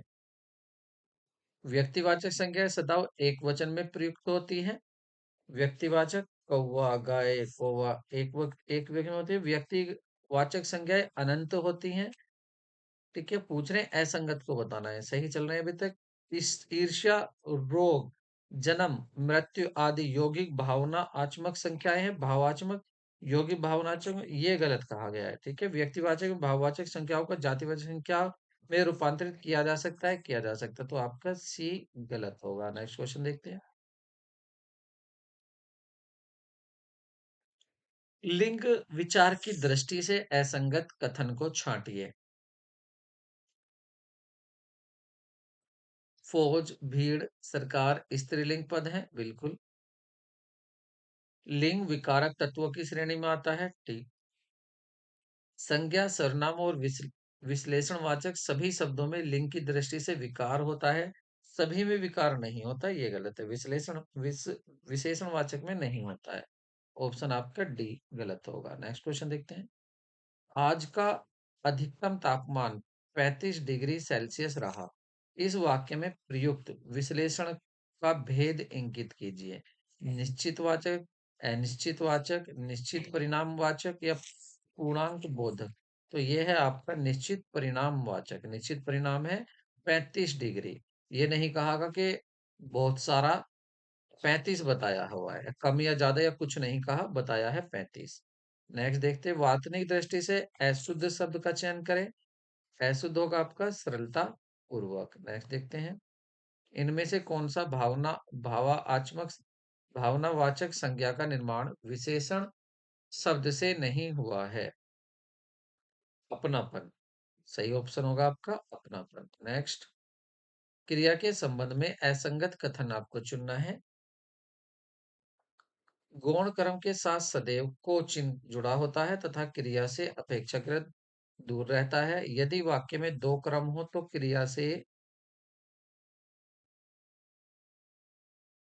क्रिया से किसे या किसको प्रश्न करने पर जो उत्तर मिलता है वह मुख्य क्रम होता है। ये नहीं, ये तो तो ये तो केवल ट्रांजिटिव वर्ब बताता है, तो ऑप्शन आपका यही असंगत होगा, बी। नेक्स्ट देखते हैं, किस शब्द में अव उपसर्ग का प्रयोग हुआ है? अव जो आ रहा है अवधि में आ रहा है अव। नेक्स्ट देखते हैं, संधि की दृष्टि से असंगत विकल्प बताना है, तो ये होगा आपका क्षण समास। ठीक है, तो अब इंग्लिश पर चलते हैं, अपने इंग्लिश लैंग्वेज देखते हैं। कह रहे हैं choose the correct set of the article from the given option in the following sentence engage the blank space. कह रहे द टीचर रोट, टीचर ने लिखा, टीचर ने लिखा out out of the story on black board. तो देखिए यहाँ पर जो यहाँ आपको आर्टिकल क्या आएगा, देखिए यहाँ पर आउट, आपको वॉल्स की आवाज देखनी है, आउटलाइन, तो आ आवाज आ रही है आउटलाइन, आ के लिए क्या आएगा, ए एन यूज होगा, तो एन यूज करेंगे, इसका मतलब एन कहाँ आ रहा है, आपका ऑप्शन बी में ही आ रहा है। तो जब यहाँ एन आ जाएगा तो इसका मतलब यहाँ पर डी भी आ जाएगा, on the black board teacher ने एक आउटलाइन स्टोरी बोर्ड पर लिखी, तो ऑप्शन आपका बी सही होगा। नेक्स्ट क्वेश्चन देखते हैं, कह रहे choose the correct form verb form in the following sentence against the, जो भी स्पेस दिया हुआ है, तो देखिए my father leave for Delhi yesterday, देखिए कल की बात हो रही है यस्टरडे की, तो यस्टरडे की मतलब पास्ट की बात हो रही है, तो जब पास्ट की बात हो रही है तो विल तो आएगा ही नहीं, विल ये भी नहीं आएगा।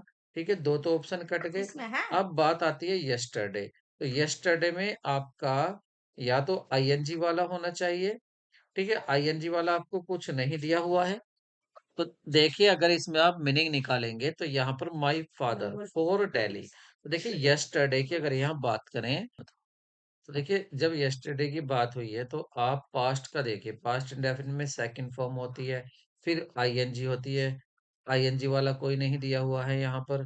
ठीक है, इन दोनों में तो देखिए लीव फर्स्ट फॉर्म तो हो ही नहीं सकती, फर्स्ट फॉर्म तो कहीं नहीं होती है पास्ट इंडेफिनिट में, पास्ट इंडेफिनिट में, पास्ट कंटिन्यूस में, पास्ट परफेक्ट में, पास्ट परफेक्ट कंटिन्यूस में या तो आईएनजी वाली होगी या सेकंड फॉर्म होगी या आपकी थर्ड फॉर्म होगी, तो इसका मतलब आपकी सेकंड फॉर्म कहाँ आ रही है, लेफ्ट आ रही है, तो ऑप्शन आपका सी सही होगा। नेक्स्ट क्वेश्चन देखते हैं, कह रहे हैं यू कमांडेड अपोलॉजीज और फेस द कंसिक्वेंसेस, तो यू, अब आप कमांड है, यहाँ पर कमांडेड की बात हो रही है, तो कमांड में मस्ट अपोलॉजीज और फेस द कंसिक्वेंस, सेल आना चाहिए, देखिए सेल तो बिल्कुल सेल, आप सेल आना चाहिए यहाँ कमांड में, तो देखिए आपको पता होगा, आप जो ये कहते हैं गो आउट, तो इसका ये क्या होता है, इंपरेटिव सेंटेंस होता है, लेकिन ये आपका इम्परेटिव के साथ साथ ये जो सेंस देता है, ये आपका फ्यूचर का सेंस देता है, मतलब कार्य भी हुआ नहीं है, तुम बाहर जाइए मतलब बाहर आप जाओगे, तो यहाँ इसमें क्या होता है, फ्यूचर का भी सेंस होता है, इसलिए आप बी ऑप्शन यहाँ पर करेक्ट होगा, सेल यहाँ सही आएगा, यू सेल अपोलॉजीज। ठीक है, तो ऑप्शन आपका बी करेक्ट होगा। नेक्स्ट क्वेश्चन देखते हैं, नेक्स्ट क्वेश्चन देखते हैं, नेक्स्ट है आपका a cool breeze below from the sea, आपको क्या करना है, correct opinion of indicate the use of adjective in the following sentence sentences, तो आपको यहाँ पर बताना है कि यहाँ पर इसको कह रहे हैं, इसमें कह रहा है correct option for the indicate the use of adjective in the following sentence, आपको एडजेक्टिव बताना है, तो एक कूल ब्रीज, एक कूल ब्रीज, तो ब्रीज आपकी कैसी थी, कूल थी, ठीक है, तो कूल क्या है, यहाँ एडजेक्टिव हो जाएगा, ऑप्शन सी सही होगा। नेक्स्ट क्वेश्चन देखते हैं, identify the underline word in the given sentence, आपको इस सेंटेंस में अंडरलाइन वर्ड बताना है कि ये क्या है, तो जैसे आपका I see him up passing my boss, तो देखिए पासिंग की बात कर रहा है, passing my house every day, I see him मैं उसे देखता था, पासिंग गुजरते हुए अपने घर से रोज, मैं रोज उसे अपने घर से गुजरते हुए देखता था, तो यहाँ पर जो अंडरलाइन है वो है पासिंग पर, पासिंग क्या है, पासिंग है आपका पार्टिसिपल, और कौन सा पार्टिसिपल है, आपका प्रेजेंट पार्टिसिपल, जो कि वाइल या आपका आईएनजी से बनता है।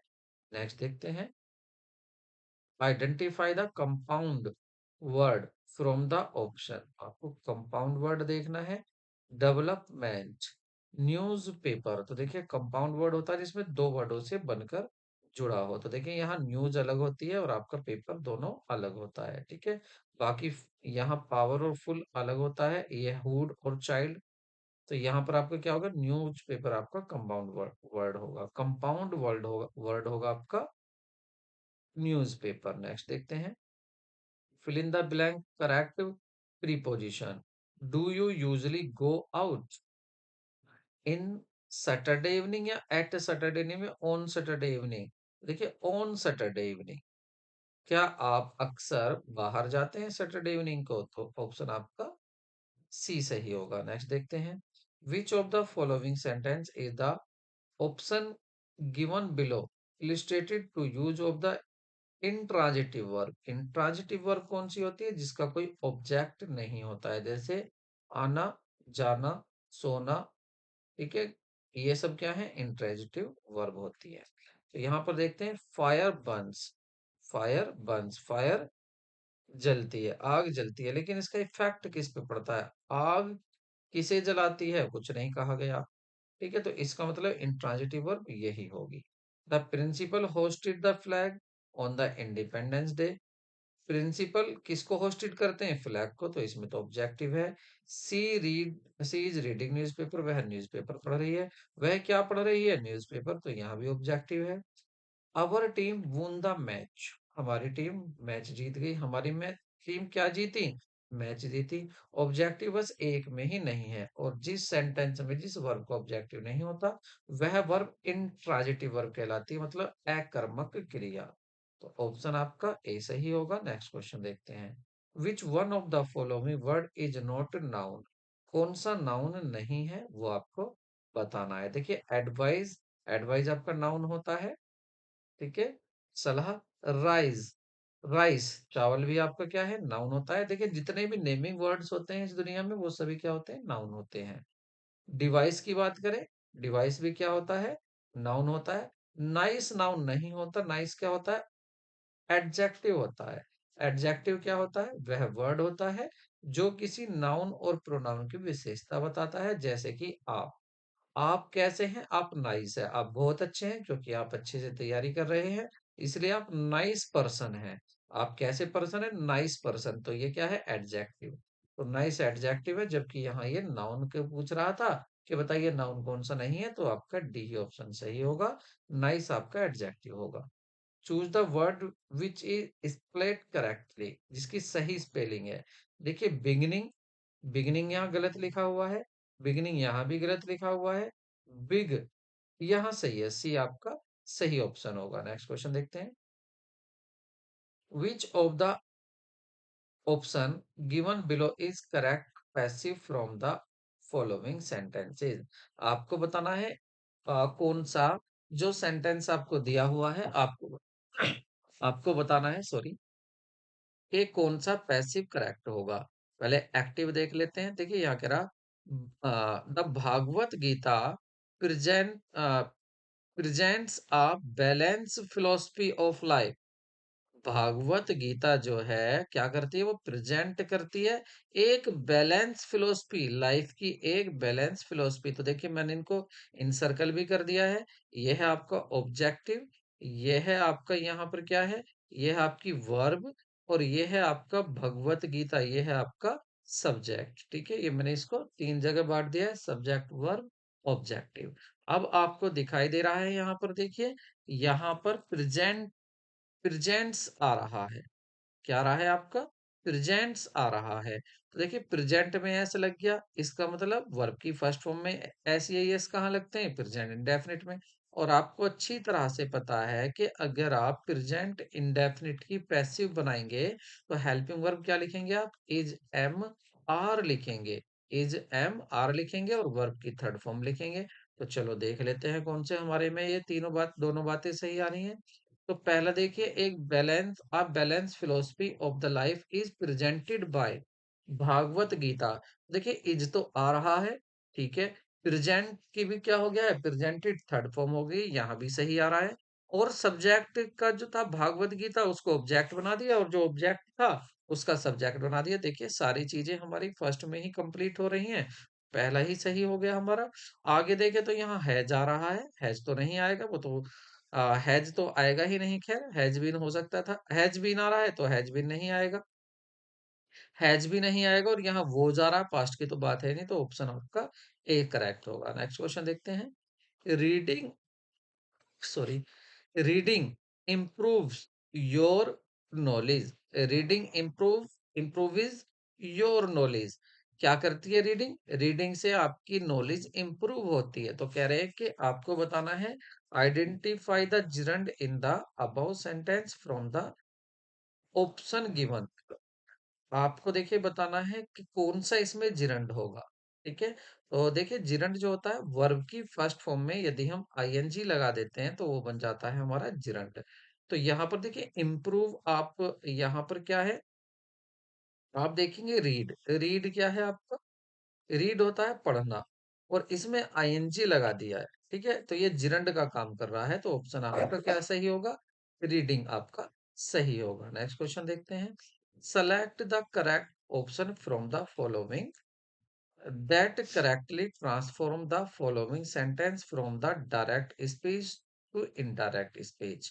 आपको देखिए डायरेक्ट स्पीच दिया हुआ है, ठीक है, डायरेक्ट स्पीच दिया हुआ है, और डायरेक्ट स्पीच का आपको इनडायरेक्ट स्पीच बनाना है। तो कह रहे हैं he said, he sad congratulations. तो देखिए ये कौन से आ रहे हैं, विश वाले आ रहे हैं, मतलब कॉन्ग्रेचुलेट किया है। तो इसमें क्या करते हैं, जब विश वाले सेंटेंस आते हैं, जैसे आपका कॉन्ग्रेचुलेशन, हैप्पी हैप्पी बर्थडे, इस तरह के, या गुड इवनिंग, इस तरह के आपके विश करने के, ग्रेट करने वाले डायरेक्ट होता है, तो उसका इनडायरेक्ट बनाते समय याद रखना कंजक्शन कुछ भी नहीं आता है, ना ही दैट ना ही टू, किसी का भी यूज नहीं करते हैं। ऐसा कौन सा है जिसमें कुछ यूज नहीं हुआ है? देखिए पहला आ रहा है ऐसा, और तीसरा भी आ रहा है, बाकी सेइंग आ गया है, he saying congratulation, he is saying, और यहाँ पर भी टू आ गया है। तो इन दोनों में से भी क्या देखना, कॉन्ग्रेचुलेट, और किसको, ही कॉन्ग्रेचुलेट, उसने किसको कॉन्ग्रेचुलेट किया, मुझको, क्या आ जाएगा यहाँ पर, ऑप्शन आपका ए ही सही होगा। ठीक है, ही कॉन्ग्रेचुलेट मी। अगर और देखें सेइंग कॉन्ग्रेचुलेट, तो किसको सेइंग कहा ये नहीं बताया यहाँ पर, और इज तो कहेंगे ही नहीं, इज भी नहीं आएगा, क्योंकि यह क्या है, पास्ट इंडेफिनिट है, तो आप इसी को क्या बना देंगे, सेकंड फॉर्म में बना देंगे। नेक्स्ट देखते हैं। Identify the correct meaning of the underline idiom in the following sentences from the option below. तो कह रहे climbing Mount Everest is not a child's play for anyone. तो यहाँ पर देखिए चाइल्ड प्ले के नीचे यहाँ नहीं दिया हुआ, मैं बता रहा हूँ आपको, कहा था ये अंडरलाइन जो था, मैं इसी कलर का पेन लेके लिख देता हूँ। देखिए यहाँ पर जो था ना अंडरलाइन, वो था आ चाइल्ड प्ले के नीचे अंडरलाइन वर्ड। आ चाइल्ड प्ले जो होता है, ये होता है वेरी इजी वर्क, बहुत आसान काम को चाइल्ड प्ले कहते हैं। तो देखिए ये शुरू में ही आ रहा है, वेरी इजी टू डू, ऐसा कार्य जो करने में बहुत ही आसान हो उसको चाइल्ड प्ले कहते हैं। तो ऑप्शन आपका ए सही होगा। नेक्स्ट क्वेश्चन देखते हैं। नेक्स्ट है आपका, which one of the following word underline in the sentences given as option has been used a verb. ठीक है, तो यहां पर कह रहे हैं which one of the following word underline in the sentence given as option has been used as verb, जो verb की तरह यूज हुआ है। The stage performance are called Rasalila, या the performers enacted Rasalila on the stage, या each actor performed in a circular space on the stage in the Rasalila।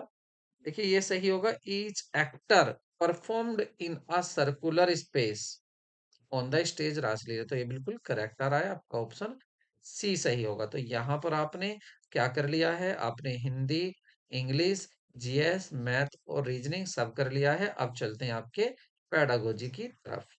ठीक है, और पेडागोजी के बाद देखेंगे हम अपना फिर कॉमर्स का पेपर। कह रहे हैं वाइगोत्स्की के अनुसार ऐसे कार्य की श्रेणी जो बच्चों के लिए अकेले करना बहुत कठिन हो लेकिन वयस्क और अधिक कुशल साथियों की मदद से संभव है, उसे क्या कहा जाता है? उसे कहा जाता है जोन प्रोक्सिमल डेवलपमेंट। ठीक है, इसमें बच्चे को कठिन कार्य दिया जाता है, और कठिन कार्य करके उसकी मदद की जाती है, और उस कार्य को फिर उसकी मदद करके उसको सिखाया जाता है। नेक्स्ट है आपका निम्नलिखित में से किस मनोविज्ञान ने किशोर अवस्था को इस प्रकार परिभाषित किया है? किस प्रकार?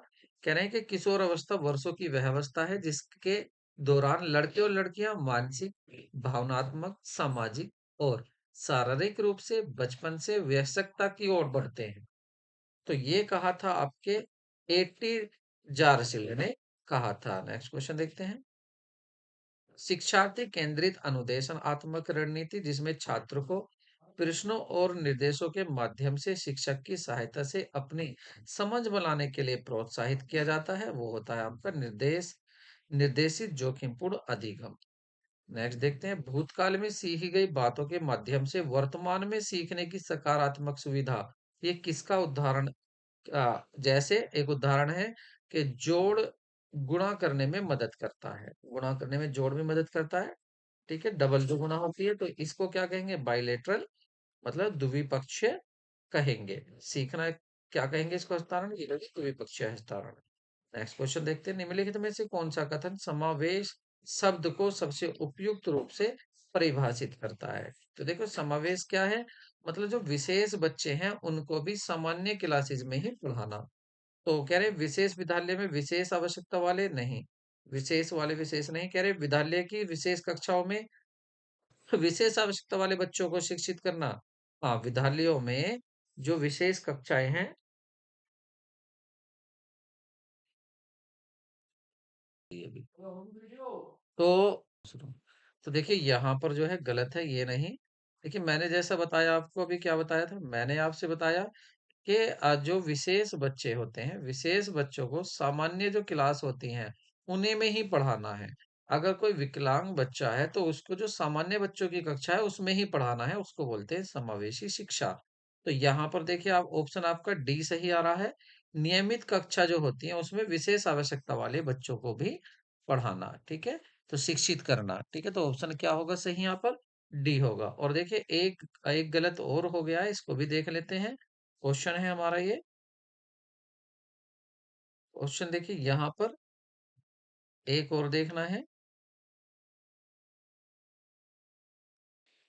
देखिए यहाँ जो है भूतकालिक में सीखी गई जो होती है ये अनुक्रमिक होती हैं। सही ऑप्शन क्या होगा?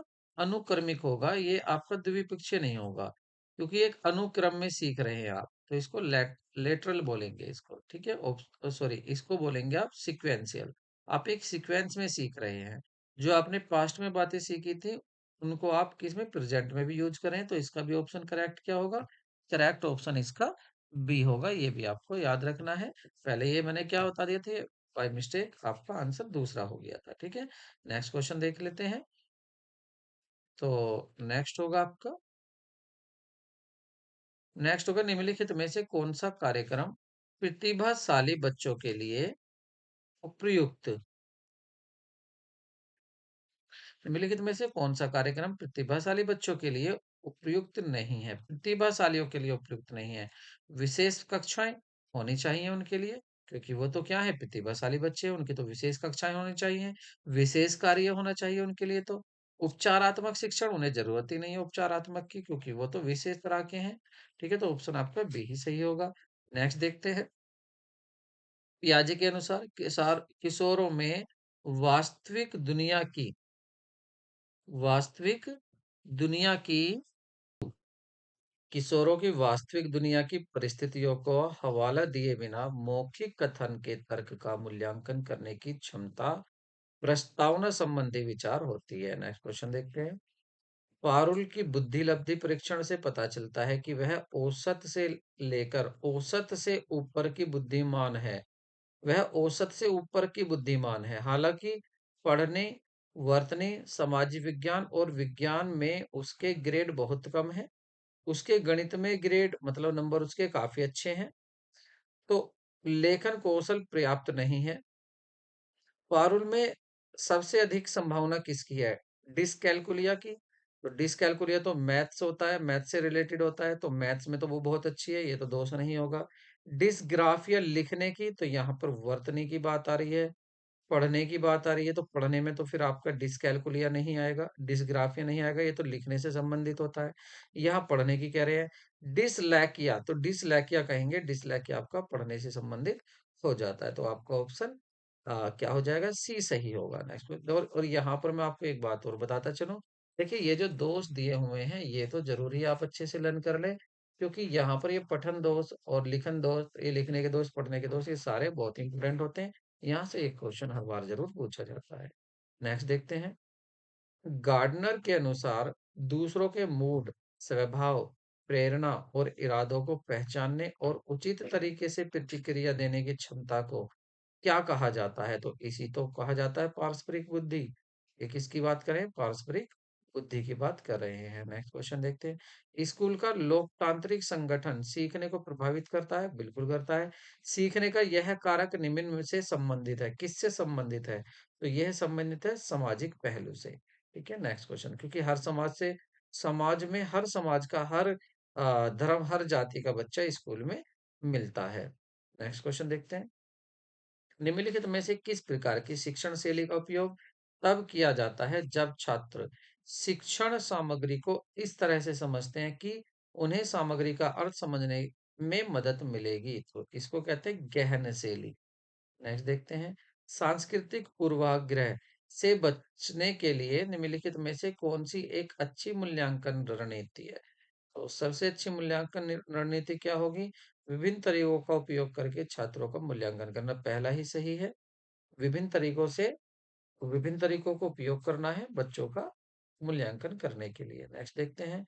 रोहन बाहुबली की नवीनतम कॉमिक्स बुक पढ़ रहा है क्योंकि वह यह देखने के लिए इंतजार नहीं कर सकता कि बाहुबली और उसके परिवार के साथ क्या हुआ। यह इसका सबसे अच्छा उदाहरण है। केवल आंतरिक प्रेरणा का, वो केवल आंतरिक प्रेरित है। ठीक है, क्योंकि वो इंतजार नहीं कर रहा है कि उसके परिवार के साथ क्या हुआ, वो खुद ही खोज कर रहा है। नेक्स्ट देखते हैं। सीखने की वह स्थिति, सीखने की वह स्थिति जिसमें भागीदार एक दूसरे को प्रोत्साहित और प्रोत्साहित एक दूसरे को प्रोत्साहित करते हैं, उसे क्या कहते हैं? तो उसको कहते हैं सहकारी शिक्षण, कोऑपरेटिव लर्निंग उसको कहते हैं। नेक्स्ट क्वेश्चन देखते हैं। छात्रों की समस्या समाधान में सुधार के लिए निम्नलिखित में कौन सी रणनीति उपयुक्त नहीं है? छात्रों की कार्यात्मक स्थिरता, तो ये देखिए कार्यात्मक स्थिरता नहीं होनी चाहिए, तो ऑप्शन ए ही आपका सही होगा। नेक्स्ट आपका ब्रोफ ब्रेनर की पारिस्थितिक सिद्धांत के अनुसार छात्र का परिवार, सहपाठी और स्कूल आदि उसके विकास को प्रभावित करते हैं और वे निम्नलिखित में से किससे संबंधित है? तो ये संबंधित है आपके माइक्रो सिस्टम से। नेक्स्ट क्वेश्चन देखते हैं। सामाजिक संज्ञानात्मक सिद्धांत के लिए वैसा ही जैसा कि वाइगोत्स्की सामाजिक रचनावादी सिद्धांत के लिए है, तो वो है आपका बंडूरा। नेक्स्ट क्वेश्चन देखेंगे। दूसरों पर प्रभाव डालने वाले तरीके से बोलना या लिखना कहलाता है, तो ये कहलाता है भाषा का व्यवहारिक।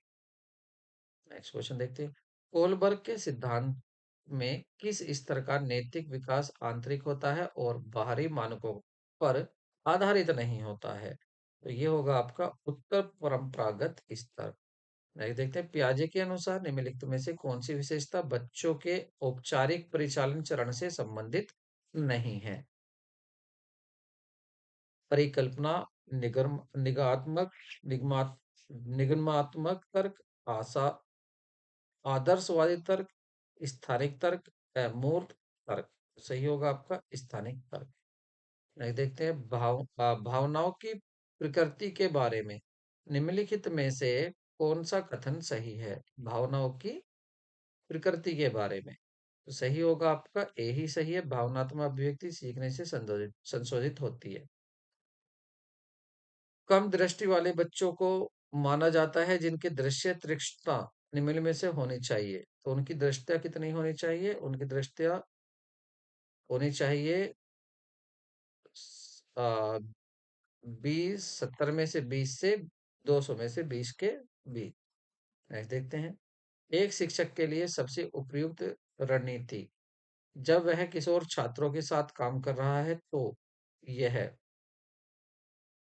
एक समस्या प्रस्तावित करे और छात्रों को परिकल्पना बनाने के लिए आमंत्रित करे। ठीक है, एक शिक्षक के लिए सबसे उपयुक्त रणनीति क्या है कि जब वह किशोरों के छात्रों के साथ काम कर रहा है, तो उसको क्या करना है? एक समस्या प्रस्तावित करे और छात्रों को परिकल्पना बनाने के लिए आमंत्रित करे। नेक्स्ट देखते हैं। बाल विकास के सिद्धांत के बारे में निम्नलिखित में से कौन सा कथन गलत है? विकास एक निश्चित और पूर्वनियमित पैटर्न के अनुसरण करता है, बिल्कुल करता है। सभी व्यक्ति अपने विकास में समान रहते हैं, नहीं, सबका विकास अलग अलग हो सकता है, तो ऑप्शन बी आपका गलत है। नेक्स्ट देखते हैं। बच्चे का आहार इस बात को प्रभावित करता है कि बच्चा कितना लंबा होता है, और यहाँ तक कि बच्चा कितना प्रभावी ढंग से सोच सकता है और समस्याओं को हल कर सकता है। इस उदाहरण में विकास मुख्य रूप से निम्नलिखित में से प्रभावित होता है, तो वो होता है आपका पर्यावरण से। नेक्स्ट क्वेश्चन देखेंगे। कौन सी शिक्षण रणनीति बच्चे के आलोचनात्मक सोच कौशल के विकास को बढ़ावा देने की सबसे अधिक संभावना है? तो ये होगा आपका छात्रों को बचाव या खंडन करने के लिए। लाल बहादुर शास्त्री हमारे सबसे महान प्रधानमंत्री थे, जैसे कथन प्रस्तुत करने चाहिए। एरिक्सन के अनुसार जटिल समस्या जटिल समाजों में किशोरों को निम्नलिखित में से किस स्थिति का अनुभव होता है? तो वो होता है पहचान संकट का, आइडेंटिटी क्राइसिस का। नेक्स्ट देखते हैं। निम्नलिखित में से कौन सा प्रश्न छात्रों को उनके उद्देश्य के विचार करने के लिए प्रेरित करता है?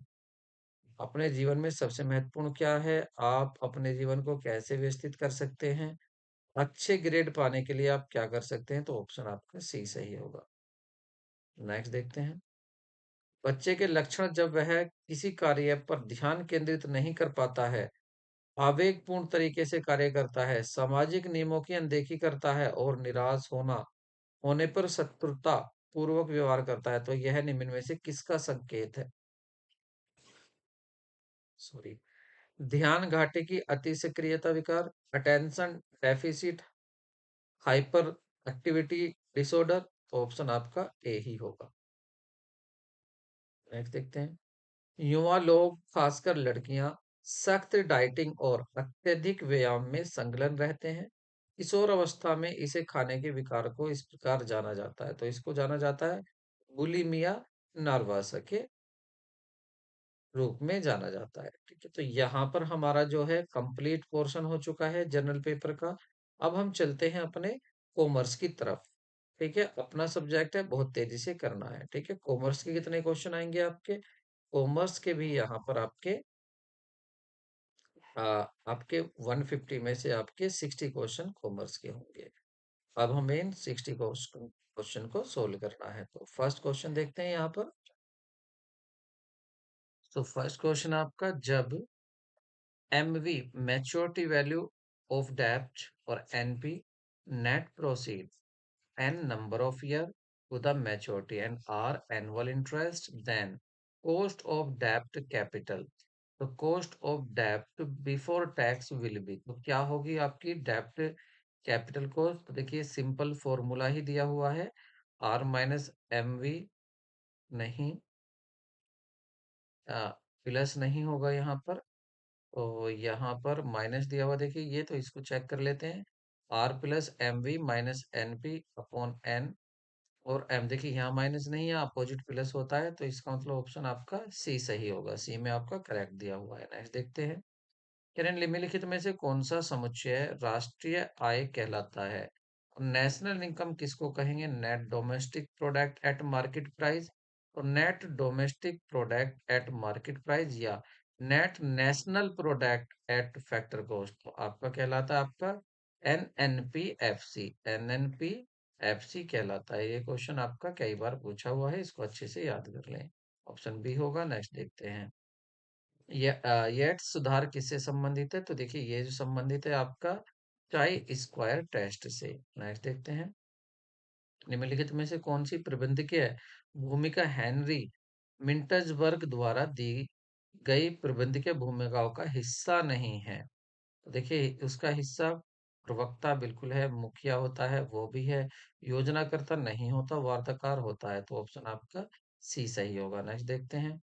Myers Briggs type indicator MBTI है, तो ये क्या है? परिवर्तन एजेंट की पहचान करने की एक विधि, नहीं।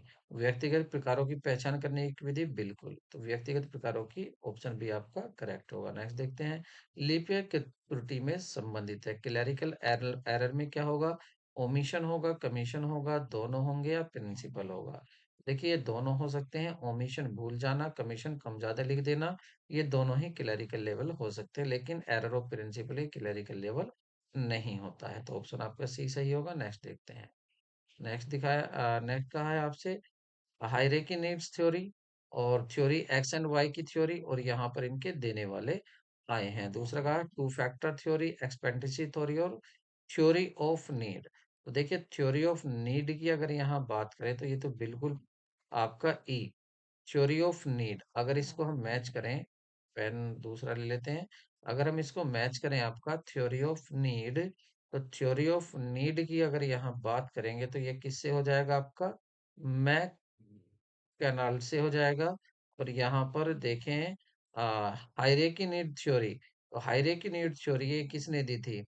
तो एक आप किससे मैच करेंगे इसका? तो ये हो जाएगा आपका, ये दी थी अब्राहम मैस्लो। तो याद रखना मैस्लो ने दी है हायरार्की नीड्स थ्योरी दी हुई है। ठीक है, तो यहाँ पर आपका फिर एक्स एंड वाई थ्योरी किसने दी थी? एक्स एंड वाई वाई की थ्योरी की बात करें तो ये दी गई थी आपकी, तो ये देखी थी डगलस मैकग्रेगर। ठीक है, एक्स का भी सिद्धांत और वाई का सिद्धांत मैग एम जी ग्रेगर ने ही दिया था, और जेड का आउची ने दिया था। जेड की यहाँ बात नहीं है। टू फैक्टर थ्योरी, अगर टू फैक्टर थ्योरी की बात करें तो ये किसने दी थी? ये दी थी आपके फ्रेडरिक हर्जबर्ग ने। एक्सपेक्टेंसी की थ्योरी किसकी होगी? विक्टर वरूम की होगी ये थ्योरी। तो ऑप्शन आपका डी करेक्ट होगा। नेक्स्ट देखते हैं, यदि किसी श्रेणी का अंकगणितीय माध्य और माध्यिका क्रम से 10 और 15 है तो बहुलक का मान क्या होगा? देखिए अर्थमेटिक मीन मीडियन दिया हुआ है तो पूछ रहे हैं मॉड क्या होगा। तो देखिए जब ये दिए जाते हैं तो क्या होता? मॉड इजिकल टू हो जाता है 3 मीडियन माइनस 2 मीन। ठीक है, तो यहाँ पर देखिए 3 इंटू मीडियन क्या दिया हुआ है, कह रहे हैं अर्थमेटिक मीन एंड मीडियन। तो यहाँ पर मीन जो दिया हुआ है 15 दिया हुआ है, -2 इंटू मीन, और मीन दिया हुआ है आपका यहाँ पर 10। तो ये हो जाएगा 45 माइनस 20, तो ये आपका 25 आपका करेक्ट आंसर होगा, मतलब ऑप्शन बी सही होगा। नेक्स्ट क्वेश्चन देखते हैं। नेक्स्ट है आपका रिक्त स्थानों में भरना है। पुस्तक वैज्ञानिक प्रबंध के सिद्धांत और वर्ष में प्रकाशित हुए। तो देखिए सिद्धांत और, तो ये किसने किए थे? एफ डब्ल्यू टेलर ने 1911 में उनकी बुक प्रकाशित हुई जब ये प्रकाशित हुए थे। ये भी इंपॉर्टेंट क्वेश्चन है, अच्छे से याद कर लेना। नेक्स्ट देखते हैं। नेक्स्ट है, जब किसी समझौते के लिए सहमति बलपूर्वक प्राप्त की जाती है तो समझौता निम्नलिखित में से विकल्प पर नस- निस्तीकरण योग्य होता है। तो कब होता है? वह पक्ष जिसकी सहमति इस प्रकार प्राप्त की गई हो उसके लिए। तो ऑप्शन आपका बी सही होगा। नेक्स्ट देखते हैं। रॉबर्ट लाटरबर्न ने 4C का सुझाव दिया जिसमें शामिल नहीं है। तो 4C में उसके अनुसार कौन शामिल नहीं है? ग्राहक समाधान है, ग्राहक लागत है, संचार है, क्रेडिट शर्त नहीं होती है। तो ऑप्शन आपका डी होगा। नेक्स्ट देखते हैं। निम्नलिखित में से कौन सा प्रमुख उपभोक्ता प्रचार उपकरण है? मेजर कंज्यूमर प्रमोशन टूल कौन सा नहीं है? ये बताना है कौन सा नहीं है। छूट है, छूट से होता है प्रमोशन, बिल्कुल काम आता है प्रमोशन में। संरक्षण पुरस्कार ये भी आता है आपका, और व्यापार शो और सम्मेलन ये नहीं आता है। ठीक है, तो ऑप्शन आपका सी सही होगा। नेक्स्ट देखते हैं।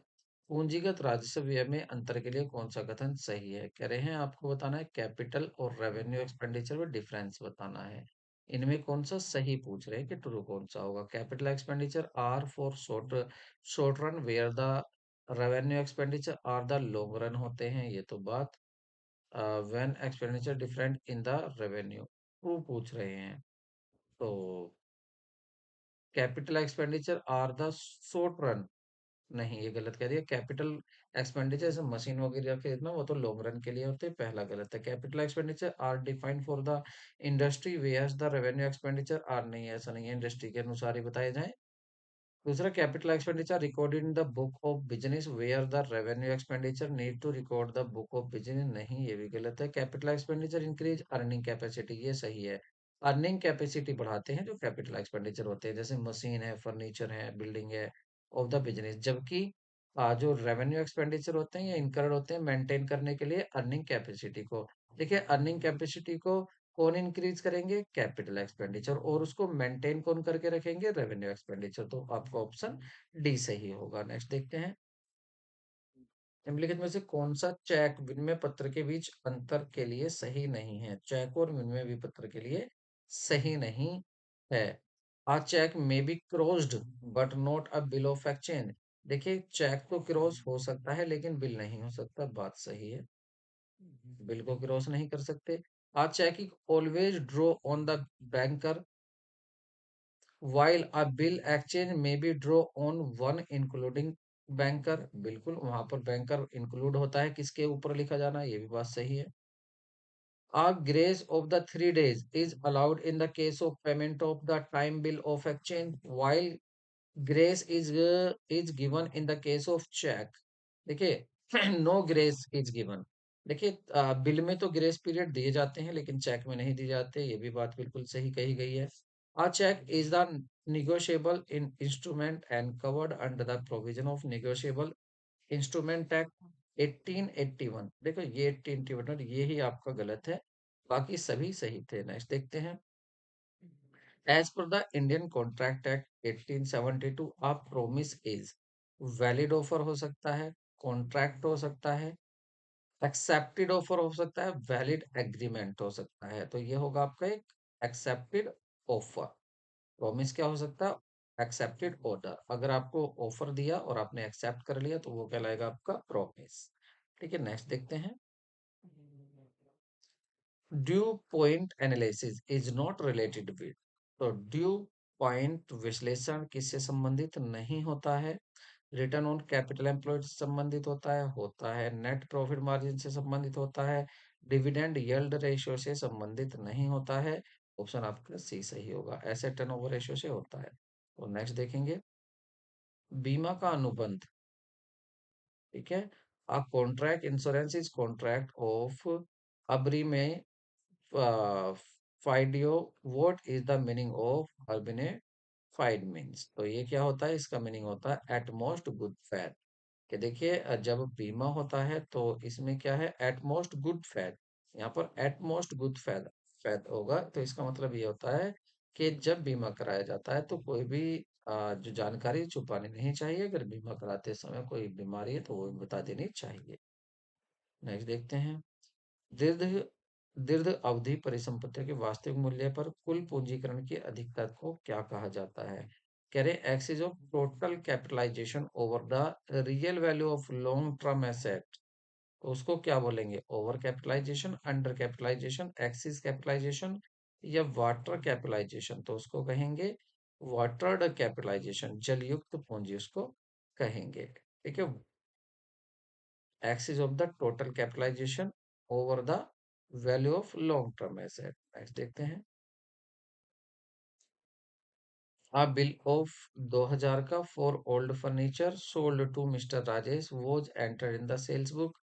देखिए क्या किया था, एक ओल्ड फर्नीचर 2000 का ओल्ड फर्नीचर सोल्ड किया था किसको, मिस्टर राजेश को, और उसको एंटर कहाँ कर दिया, सेल्स बुक में एंटर कर दिया, जबकि था क्या, ओल्ड फर्नीचर था। तो कह रहे the book value of furniture sold was 2500। 2500 में उसको 2500 थी उसकी, था कितने का, वो 2000 का था। Vote will be the rectified journal entry. तो आपको रेक्टिफाइड जर्नल एंट्री क्या करनी पड़ेगी, तो देखिए जर्नल एंट्री रेक्टिफाई करने के लिए आपने सेल्स बुक को क्रेडिट कर दिया था, तो अब इसको सेल्स बुक को डेबिट करना पड़ेगा पहली बार।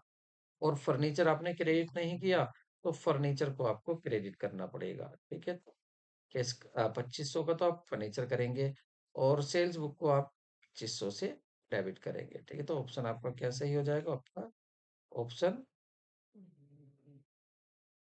और दूसरा 2500 की है तो सेल तो 2000 की दिखाई थी ना आपने, तो 2000 सेल्स बुक, फर्नीचर पूरा इसका आपका 2500 का ही होगा।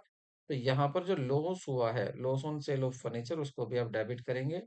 Loss on sale of machine 25, furniture मतलब 500 रुपये। तो आपका ऑप्शन बी सही होगा। नेक्स्ट क्वेश्चन देखते हैं। सकल घरेलू उत्पाद जीडीपी और सकल राष्ट्रीय उत्पाद जीएनपी में क्या अंतर है? देखिए, बात करते हैं यहाँ पर जीडीपी और जीएनपी, तो इन दोनों में क्या अंतर है? देखिए, यहाँ पर तो है जीएनपी, यहाँ डीपी, यहाँ जीजी तो है, यहाँ पर है डीपी, और यहाँ पर नेशनल एनपी। तो इसमें किसका फर्क होता है? ये होता है नेट फैक्टर एब्रोड का फर्क होता है, और कुछ नहीं, मतलब ऑप्शन बी सही होगा। Net factor income from abroad, कि विदेश से क्या कमाया और विदेश में विदेश वालों ने हमारे यहाँ क्या कमाया, उसका फर्क होता है दोनों में, और कुछ नहीं।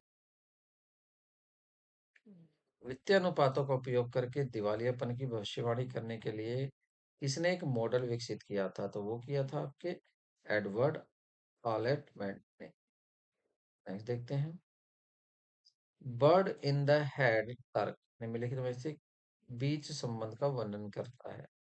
इक्विटी शेयर पूंजी और लाभ के, लाभांश और करके, लाभांश और अनिश्चितता के लिए, सही होगा डिविडेंड एंड अनसर्टेनिटी के लिए। नेक्स्ट देखते हैं। निम्नलिखित में से किस अनुपात विश्लेषण की सीमा नहीं है? तो विंडो ड्रेसिंग बिल्कुल है, लेखांकन अभिलेखों को अंतरित करना ये भी है, योजना पूर्व, देखिए योजना बनाना या पूर्वानुमान में सहायता, ये कोई विश्लेषण की सीमा नहीं होती है, ठीक है। नहीं देखते हैं।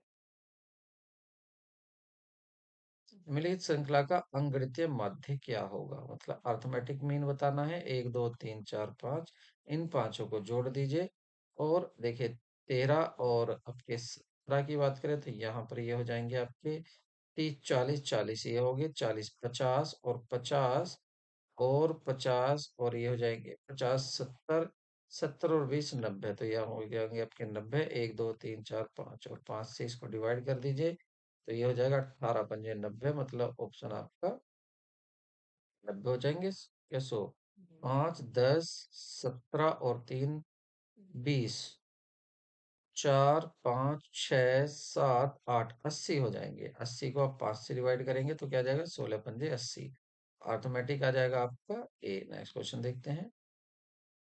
कह रहे भारत में निम्नलिखित में से कौन सा लेखा मानक एएस नकदी प्रवाह विवरण से संबंधित है? कैश फ्लो स्टेटमेंट से कौन सा संबंधित है? ऑप्शन आपका बी एएस 3 ही संबंधित है। ट्रेडिंग ऑन इक्विटी का मतलब क्या होता है? इक्विटी पर ट्रेडिंग करना, तो इसका मतलब होता है more borrow fund and less share capital. Borrow fund ज्यादा लेना और शेयर कैपिटल कम होना, शेयर कैपिटल कम होगी और बोरो फंड ज्यादा होगा। ऑप्शन आपका बी सही होगा। नेक्स्ट देखते हैं। Doctrine of ultra vires, ultra vires का सिद्धांत किससे संबंधित है? तो ये आपका संबंधित है भारतीय अनुबंध अधिनियम, या नहीं नहीं, ये है कंपनी अधिनियम 2013 से, ठीक है। द कंपनी एक्ट 2013 को क्या कहा जाता है? Doctrine of ultra vires. Next question देखते हैं। Path goal theory of leadership was developed by, तो पाथ गोल थ्योरी नेतृत्व का पथ लक्ष्य सिद्धांत किसके द्वारा विकसित किया गया था? तो ये किया गया था आपका रॉबर्ट हाउस के द्वारा। दर्शनी हुंडी, दर्शनी हुंडी की बात करें, सिमिलर टू, तो किसकी तरह होती है? वाउचर की तरह, लेजर की तरह, डिमांड बिल की तरह, इंश्योरेंस की तरह? तो ये होता है डिमांड बिल की तरह होती है, ठीक है। जो भी दिखाएगा उसको पैसा मिल जाएगा। नेक्स्ट देखते हैं। कह रहे एक एक 1000 निवेश से पहले वर्ष के अंत में 1080 का नगद प्रवाह उत्पन्न होता है, तो निवेश की लागत के साथ नकदी प्रवाह का वर्तमान मूल्य को बराबर करने के लिए आवश्यक रिटर्न की दर क्या होगी? तो ये दर होगी आपकी 8%। नेक्स्ट क्वेश्चन देखते हैं। वर्ष 2005 में किस विशेषज्ञ समिति ने एक कंपनी ओ ओपीसी का गठन की सिफारिश की थी? वेरी इंपॉर्टेंट क्वेश्चन है। तो ये की थी आपकी जे जे ईरानी विशेषज्ञ समिति ने, ठीक है। जे जे ईरानी एक्सपर्ट समिति जो थी, उसने इसकी सिफारिश की थी, किसकी? एक व्यक्ति कंपनी की। How Hawthorne study are related to, हार्थोन अध्ययन निम्नलिखित में से किससे संबंधित है? इंपॉर्टेंट क्वेश्चन है ये। तो ये है आपका एल्टन मियो और वेस्टर्न इलेक्ट्रिक इलेक्ट्रिक कंपनी से संबंधित है। नेक्स्ट देखते हैं। मार्केटिंग की किस शाखा के बारे में कहा जाता है कि वह लचीली कीमत निर्धारण, प्रचार और अन्य प्रोत्साहनों के माध्यम से मांग के पैटर्न को बदलने की तरीके खोजती है? मार्केटिंग की किस शाखा को कहा जाता है कि वह लचीली कीमत निर्धारण, प्रचार और अन्य प्रोत्साहनों के माध्यम से मांग के पैटर्न को बदलने के तरीके खोजती है? तो ये कहा जाता है आपका सिक्रो मार्केटिंग को। ठीक है, साइक्रो मार्केटिंग को। नेक्स्ट क्वेश्चन देखते हैं। निम्नलिखित में से कौन सा कार्य केंद्रीय बैंक का नहीं है? केंद्रीय बैंक का कार्य कौन सा नहीं है? मुद्रा जारी करना है। बैंकर्स का बैंक भी ये होता है, ऋण नियंत्रण भी ये करता है, लेकिन ऋण सृजन ये नहीं करता। ऋण देते हैं आपके कॉमर्शियल बैंक। क्रेडिट क्रिएशन ये नहीं करता है। ऑप्शन आपका डी सही होगा। नेक्स्ट देखते हैं। एक फर्म के देनदार 5% पर खराब ऋणों के लिए प्रावधान और 2.5% छूट के लिए प्रावधान बनाए हुए हैं। यदि एक वर्ष के अंत में देनदारों की राशि 20,000 है तो छूट के लिए प्रावधान कितना होगा? देखिए यहाँ पर आपको दिया हुआ है, यहाँ आपको ये डेटर्स कितने हैं, आपको डेटर्स दिए हुए हैं 20,000 के, और 20,000 डेटर्स पर आपको प्रोविजन बनाना है डाउटफुल डेट्स का। 5% कह रहे हैं तो इसका 5% निकालेंगे तो 10% आ जाएगा 2,000 रुपये, 5% आ जाएगा 1,000 रुपये। तो डेटर्स कितने के थे? 20,000 के थे। 20,000 में से प्रोविजन फॉर डाउटफुल डेब्ट्स कितने का हो गया? 1,000 का। तो डेटर्स कितने के बचे? 19,000 के बचे। अब इसमें भी क्या करा, 2.5% का आपको क्या करना है, 2.5% का आपको बनाना है इसका छूट के लिए डेट वो बनाना है। तो इसका 2.5% निकाल लेते हैं आप। तो 2.5% निकालेंगे तो क्या आ जाएगा आपका? तो ये आ जाएगा आपका 475 आ जाएगा। नेक्स्ट क्वेश्चन देखते हैं।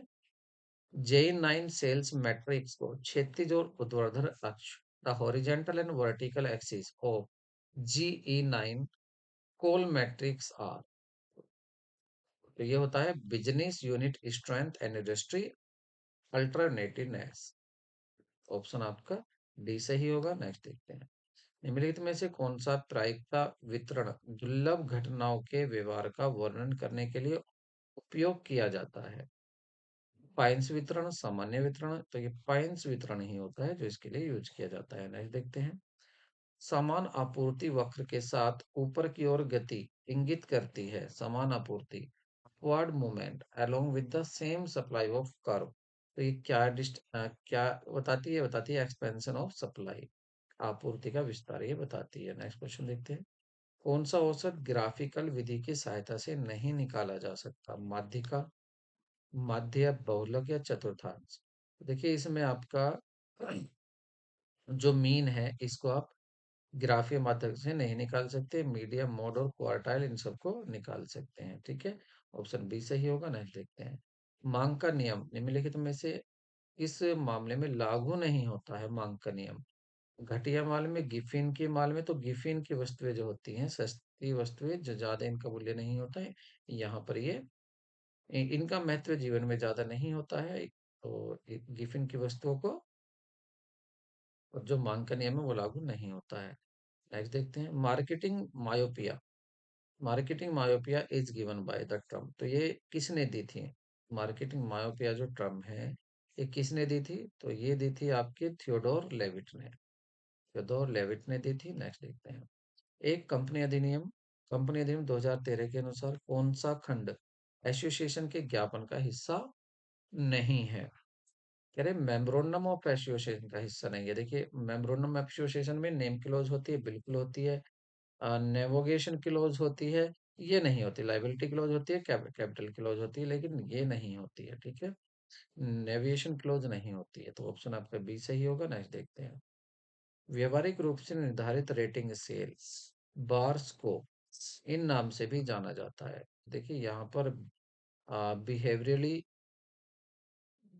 एनकोर रेटिंग स्केल को इस नाम से जाना जाता है। तो ये जाना जाता है आपका बी, बिहेवियरल एक्सपेक्टेशन स्केल।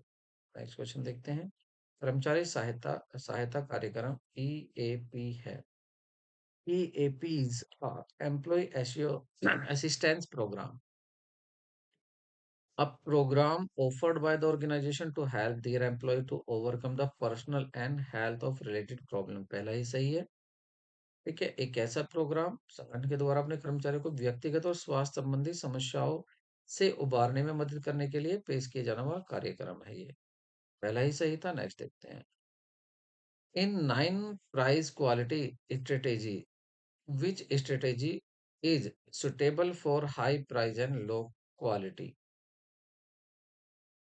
तो ये होती है आपकी राइप ऑफ स्ट्रेटेजी। ठीक है, रिपाप रणनीति। नेक्स्ट क्वेश्चन देखते हैं। रिटर्न की वह दर जो वास्तव में अपेक्षित नकदी प्रवाह के वर्तमान मूल्य के अपेक्षित नकदी बहिर्भाव के वर्तमान मूल्य के बराबर होती है, तो वो कौन सी होती है? वो होती है आपकी इंटरनल रेट ऑफ रिटर्न, आंतरिक रिटर्न की दर, जो दोनों बराबर होती है। Vote rate ट्रिबलिंग्स। ट्रिबलिंग्स क्या है? आपको बताना है ट्रिबलिंग्स क्या है। तो ये होता है बुनियादी हाथ गतियों को लेबल करने के लिए गिल्बर्ट की वर्गीकरण योजना। गिलबर्ट्स, ये होता है Gilbreth's classification of scheme of labelling 17 basis hand motion, 17 hand motion के लिए। देखते हैं। कंपनी अधिनियम 2013 के अनुसार प्राइवेट लिमिटेड कंपनी में सदस्यों की संख्या कितनी होती है? और ये पूछा हुआ है यहाँ पर न्यूनतम और अधिकतम। देखिए, कंपनी प्राइवेट अगर कंपनी की बात करें तो यहाँ पर न्यूनतम 2 होते हैं। न्यूनतम क्या होते हैं? 2 और 200, तीनों के बारे में याद रखना। देखिए, ओपीसी में तो 1 पर्सन ही होगा, लेकिन अगर प्राइवेट कंपनी की बात करें तो यहाँ पर 2 से 200 होंगे। और पब्लिक कंपनी की बात करें तो पब्लिक कंपनी में क्या होगा? पब्लिक कंपनी में होते हैं आपके कम से कम 7 और अधिक से अधिक इनफाइनेटिव, कोई सीमा नहीं है। ठीक है, तो ऑप्शन आपका डी सही होगा। नेक्स्ट क्वेश्चन देखते हैं।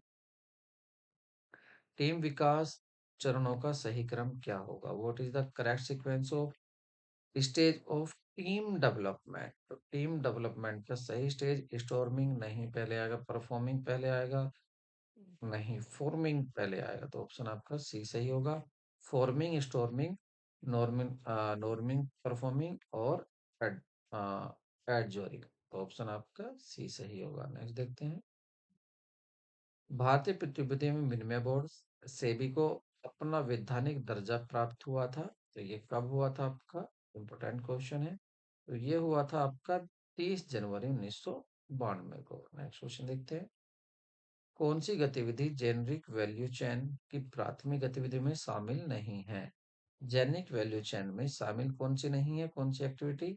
तो वो होगी आपकी इनबाउंड लॉजिस्टिक है, सर्विस है, प्राइस नहीं आती है। ठीक है, ऑप्शन आपका सी सही होगा। प्राइस नहीं आती है। नेक्स्ट क्वेश्चन देखते हैं। किस नमूनीकरण विधि में जनसंख्या के प्रत्येक सदस्य या वस्तु के चयन की समान संभावना होती है? With sampling method every member or item of the population has a equal chance of selection. Random में, जजमेंट सैंपलिंग में, या कोटा सैंपलिंग में, कन्वेंशन सैंपलिंग में? सही होगा आपका सिंपल रैंडम सैंपलिंग में। नेक्स्ट क्वेश्चन देखते हैं। Job description and job specification specification are the two different element of job training, training and development, job analysis, job selection. तो जॉब एनालिसिस में दोनों आ जाते हैं। नेक्स्ट क्वेश्चन देखते हैं। From the following which act deals with the provision for health, safety, welfare of employ और workers? Minimum wage नहीं, factories act 1948। ठीक है, नेक्स्ट क्वेश्चन देखते हैं। संचार में using the technical jargon in the communication is categorise as, इसको physical barriers कहेंगे, सेमेंटिक बैरियर कहेंगे, अपवार्ड बैरियर कहेंगे, मोमेंट बैरियर कहेंगे? तो इसको कहेंगे आपका सेमेंटिक बैरियर। अब देखते हैं। यदि अंकित मूल्य 10 अंकित मूल्य के शेयर पर 40% लाभांश घोषित किया जाता है, जिसका बाजार मूल्य 50 है, तो निवेशक का वास्तविक रिटर्न होगा।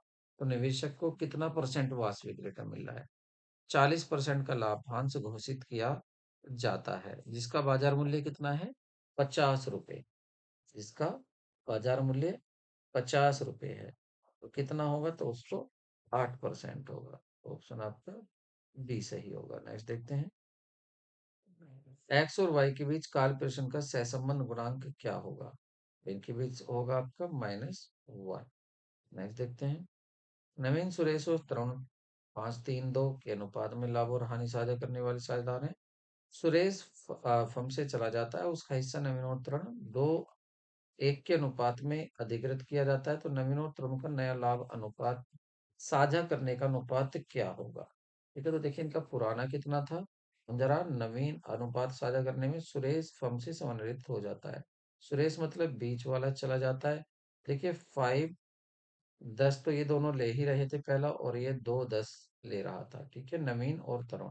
अब इसको क्या मिल जाएगा? इसको मिल जाएगा सुरेश का 310 जो था, इसका 2-3 ये ले लेगा, और प्लस 310 का 1-3 ये ले लेगा, 1-3 ये ले लेगा, तो ये आ जाएगा आपका 510 प्लस 630, और दूसरे का हो जाएगा 210 प्लस 330। 30 एलसीएम लेंगे, इनको ऐड कर लेंगे, 3 15 और 15 और 6 21, और इधर आ जाएगा 30 एलसीएम लेंगे, 3 6 प्लस 3, तो ये आ जाएगा 21 और 6 3 9, छोटा कर लेंगे, 3 7 21, 3 3 9, तो सही क्या हो जाएगा आपका? डी ऑप्शन सही होगा, 7 3 करेक्ट आंसर होगा। नेक्स्ट क्वेश्चन देखते हैं। निम्नलिखित में से कौन सा मनी मार्केट इंस्ट्रूमेंट नहीं है? From the following is not money market instrument. Treasury bill होता है, कॉमर्शियल पेपर होता है, प्रीफरेंस शेयर नहीं होता है। ठीक है, ऑप्शन आपका सी सही होगा, कॉल मनी होता है। तो नेक्स्ट क्वेश्चन देखते हैं। सुरक्षा मार्जिन, मार्जिन ऑफ सेफ्टी क्या होता है? Excess of budget of actual sale or the break even point, या deficit of budget or actual sale or break even point volume, या only break even sales volume, या the excess of the budget sale volume over the actual sale volume. तो सही पहला ही होगा, excess of budgeted या actual sale over the break even sales volume. Next question देखते हैं। अच्छा, नेक्स्ट आपका यहाँ पूरा हो गया। देखिए, आप विश्वास नहीं करेंगे, इसको बनाने में टाइम लगा है 1 घंटा 56 मिनट। तो काफी समय लग जाता है। देखिए, पूरी टीम को पहले ये क्वेश्चन तैयार किए जाते हैं, उसके बाद फिर यहाँ पर आपके लिए लाए जाते हैं, उसके साथ साथ साथ आपको बोल करिए एक ही वीडियो में कंप्लीट किए जाते हैं, तो काफी मेहनत लगती है। वीडियो को लाइक जरूर करें, चैनल को सब्सक्राइब करें, दोस्तों को शेयर करें। मिलते हैं नेक्स्ट वीडियो में। Take care, bye bye.